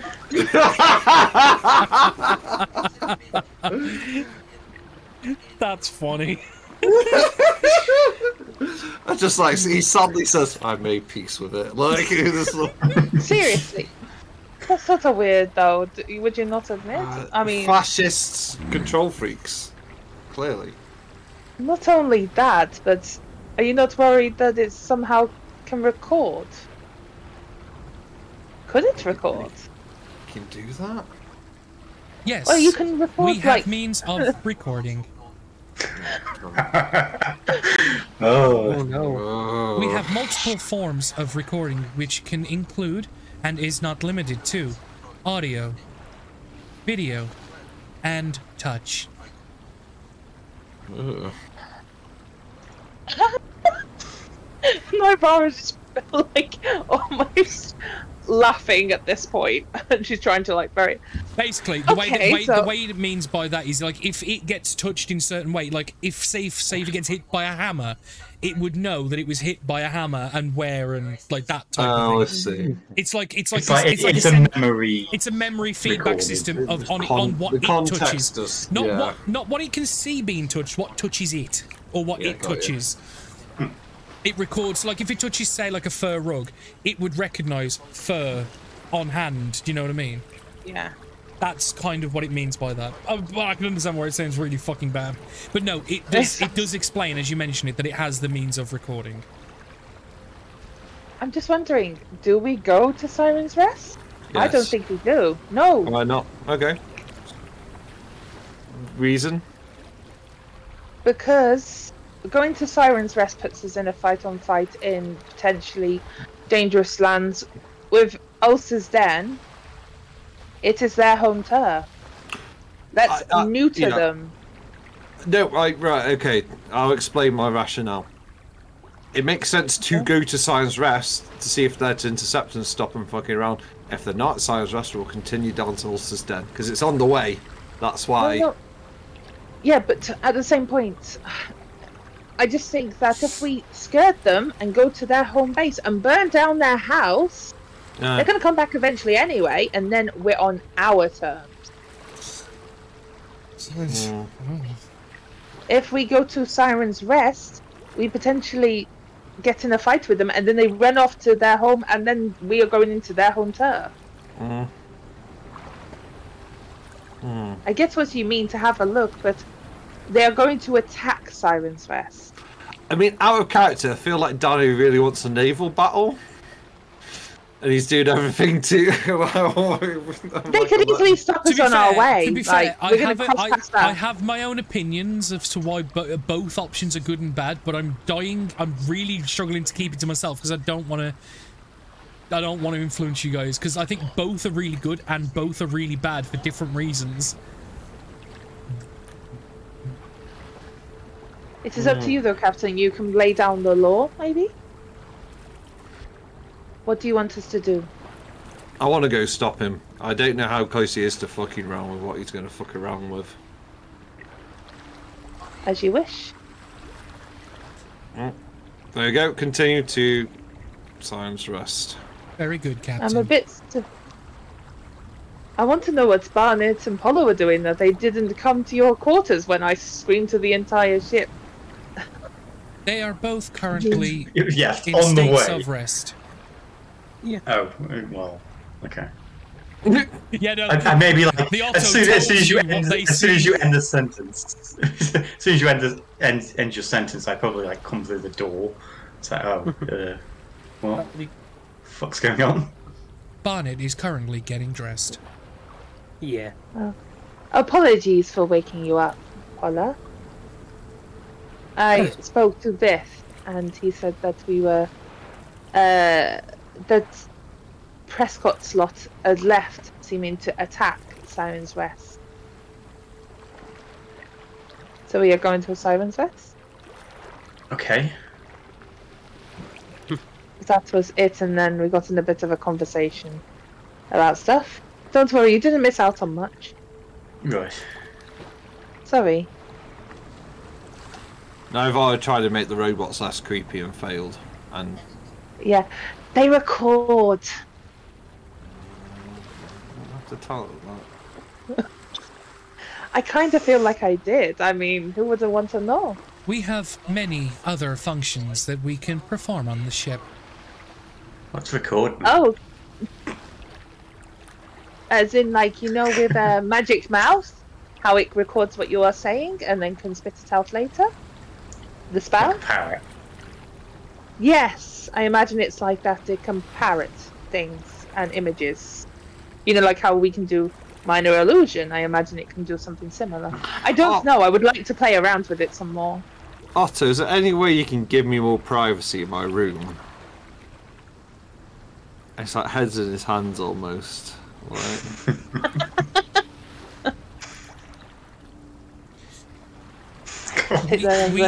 Also, is there any way to set up an OnlyFans account? Wow, the opposite. My privacy settings are set to public. Can I? We can offer more private solutions, but, Captain, it would be at great risk to your health. If an assassin or other ill-doers would enter your room, we would not be aware. Can you just set privacy settings when it's just me and Polo in the room, please? Looks at Pola. Pola is an approved member of your crew. Likelihood of assassination, minimal. Yes. Oh, I don't know about that. Depends how much I piss her off, but yes, we'll go with that. Okay. Good to know. And on that note, I will give you to some privacy. You're quite Apologies for waking safe. you. You're quite safe, Navarro. I'm not in the mood to. And he like looks at Otto. I'm not. No. Not It's right a bit now. awkward at the minute.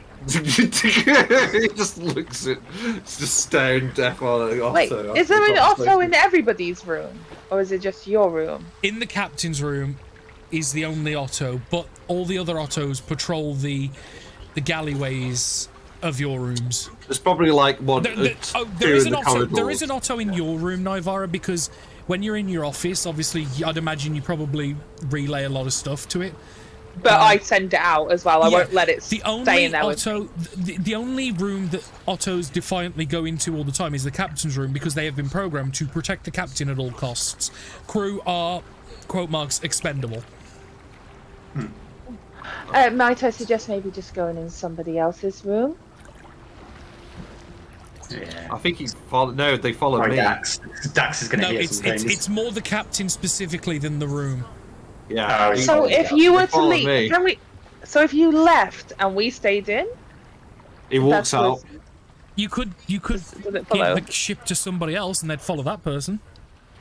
Nah. He walks out of the room.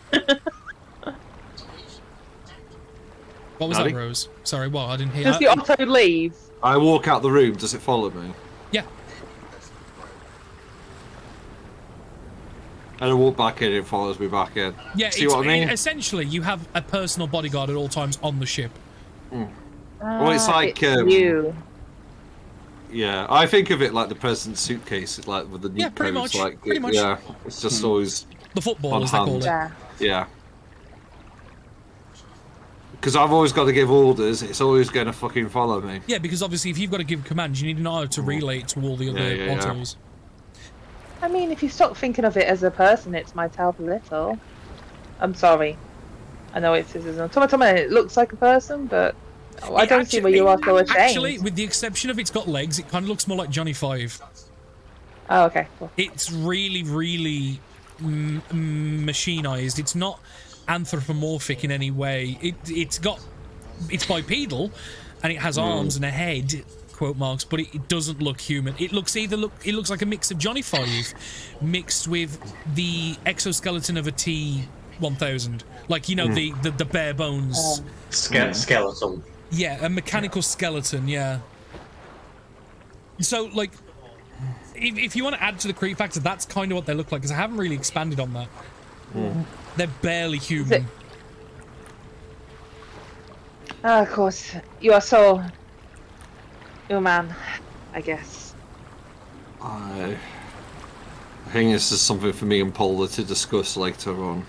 Oh, of course. I did want to leave, so I will leave. Oh yeah, I'm just saying that it don't on my account because no, I'm not. Paula's looking at the door as well. To be fair. Yeah. Now you are awake, Paula. I can go teach you something, maybe. Yeah, that sounds like a good idea. Maybe some like single target spells. I was going to teach you a little missile spell. Ben, just to clarify, are you sailing for Siren's Rest or Ulster's? Siren's Rest. Cool. I've gone for my bad idea, not Rose's bad idea.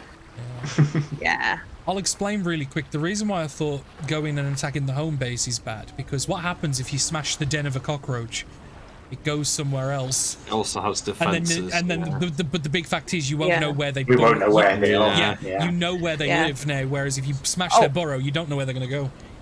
I was hoping though that because it's not a cockroach and it's someone who, from what I understand, is quite proud, we might be able to pull him out. Does that make sense? But that was a different story. I don't know how it was. Smash his home and wait for him because he's got to come back and find out first. Yeah. But anyway. Never mind, we know where he's going, so we can intercept. We also know what that place is like because we've been there, and also it's not his home base, so we might on an even playing field. That's what Josiah was thinking. And also, I've got a big shiny ship, and I want to fire some cannons. Yeah, I get it. Yeah. But when you were asking about naval, combat, I want. BSS, big shiny ship. We're gonna leave this session here, guys. Big ship energy, yeah. Big ship energy. Yeah. That's what the next episode's gonna be. I'm gonna call it Big Ship Energy. I hate it. I love it. I really do. And Rose, am I adding magic missile to my next learning spell? Yeah, when we'll go through everything. That's gonna be your next spell that we're gonna learn. For those I just thought it'll do good. Sorry, we'll talk after. Yeah. Give me a sec. For those that are watching right now, I appreciate you. And for those watching on YouTube, I appreciate you also. But why weren't you at the stream? Bruh. The next stream, I'm not entirely sure what's on next week, because obviously holiday season and all this. I believe I should be okay for Wednesday, but I'll double check and everything. There is no stream tomorrow because it's Christmas Eve, delivering presents and all that yeehaw bullshit. But I am going to end the recording and very soon the stream, so goodbye, YouTubes.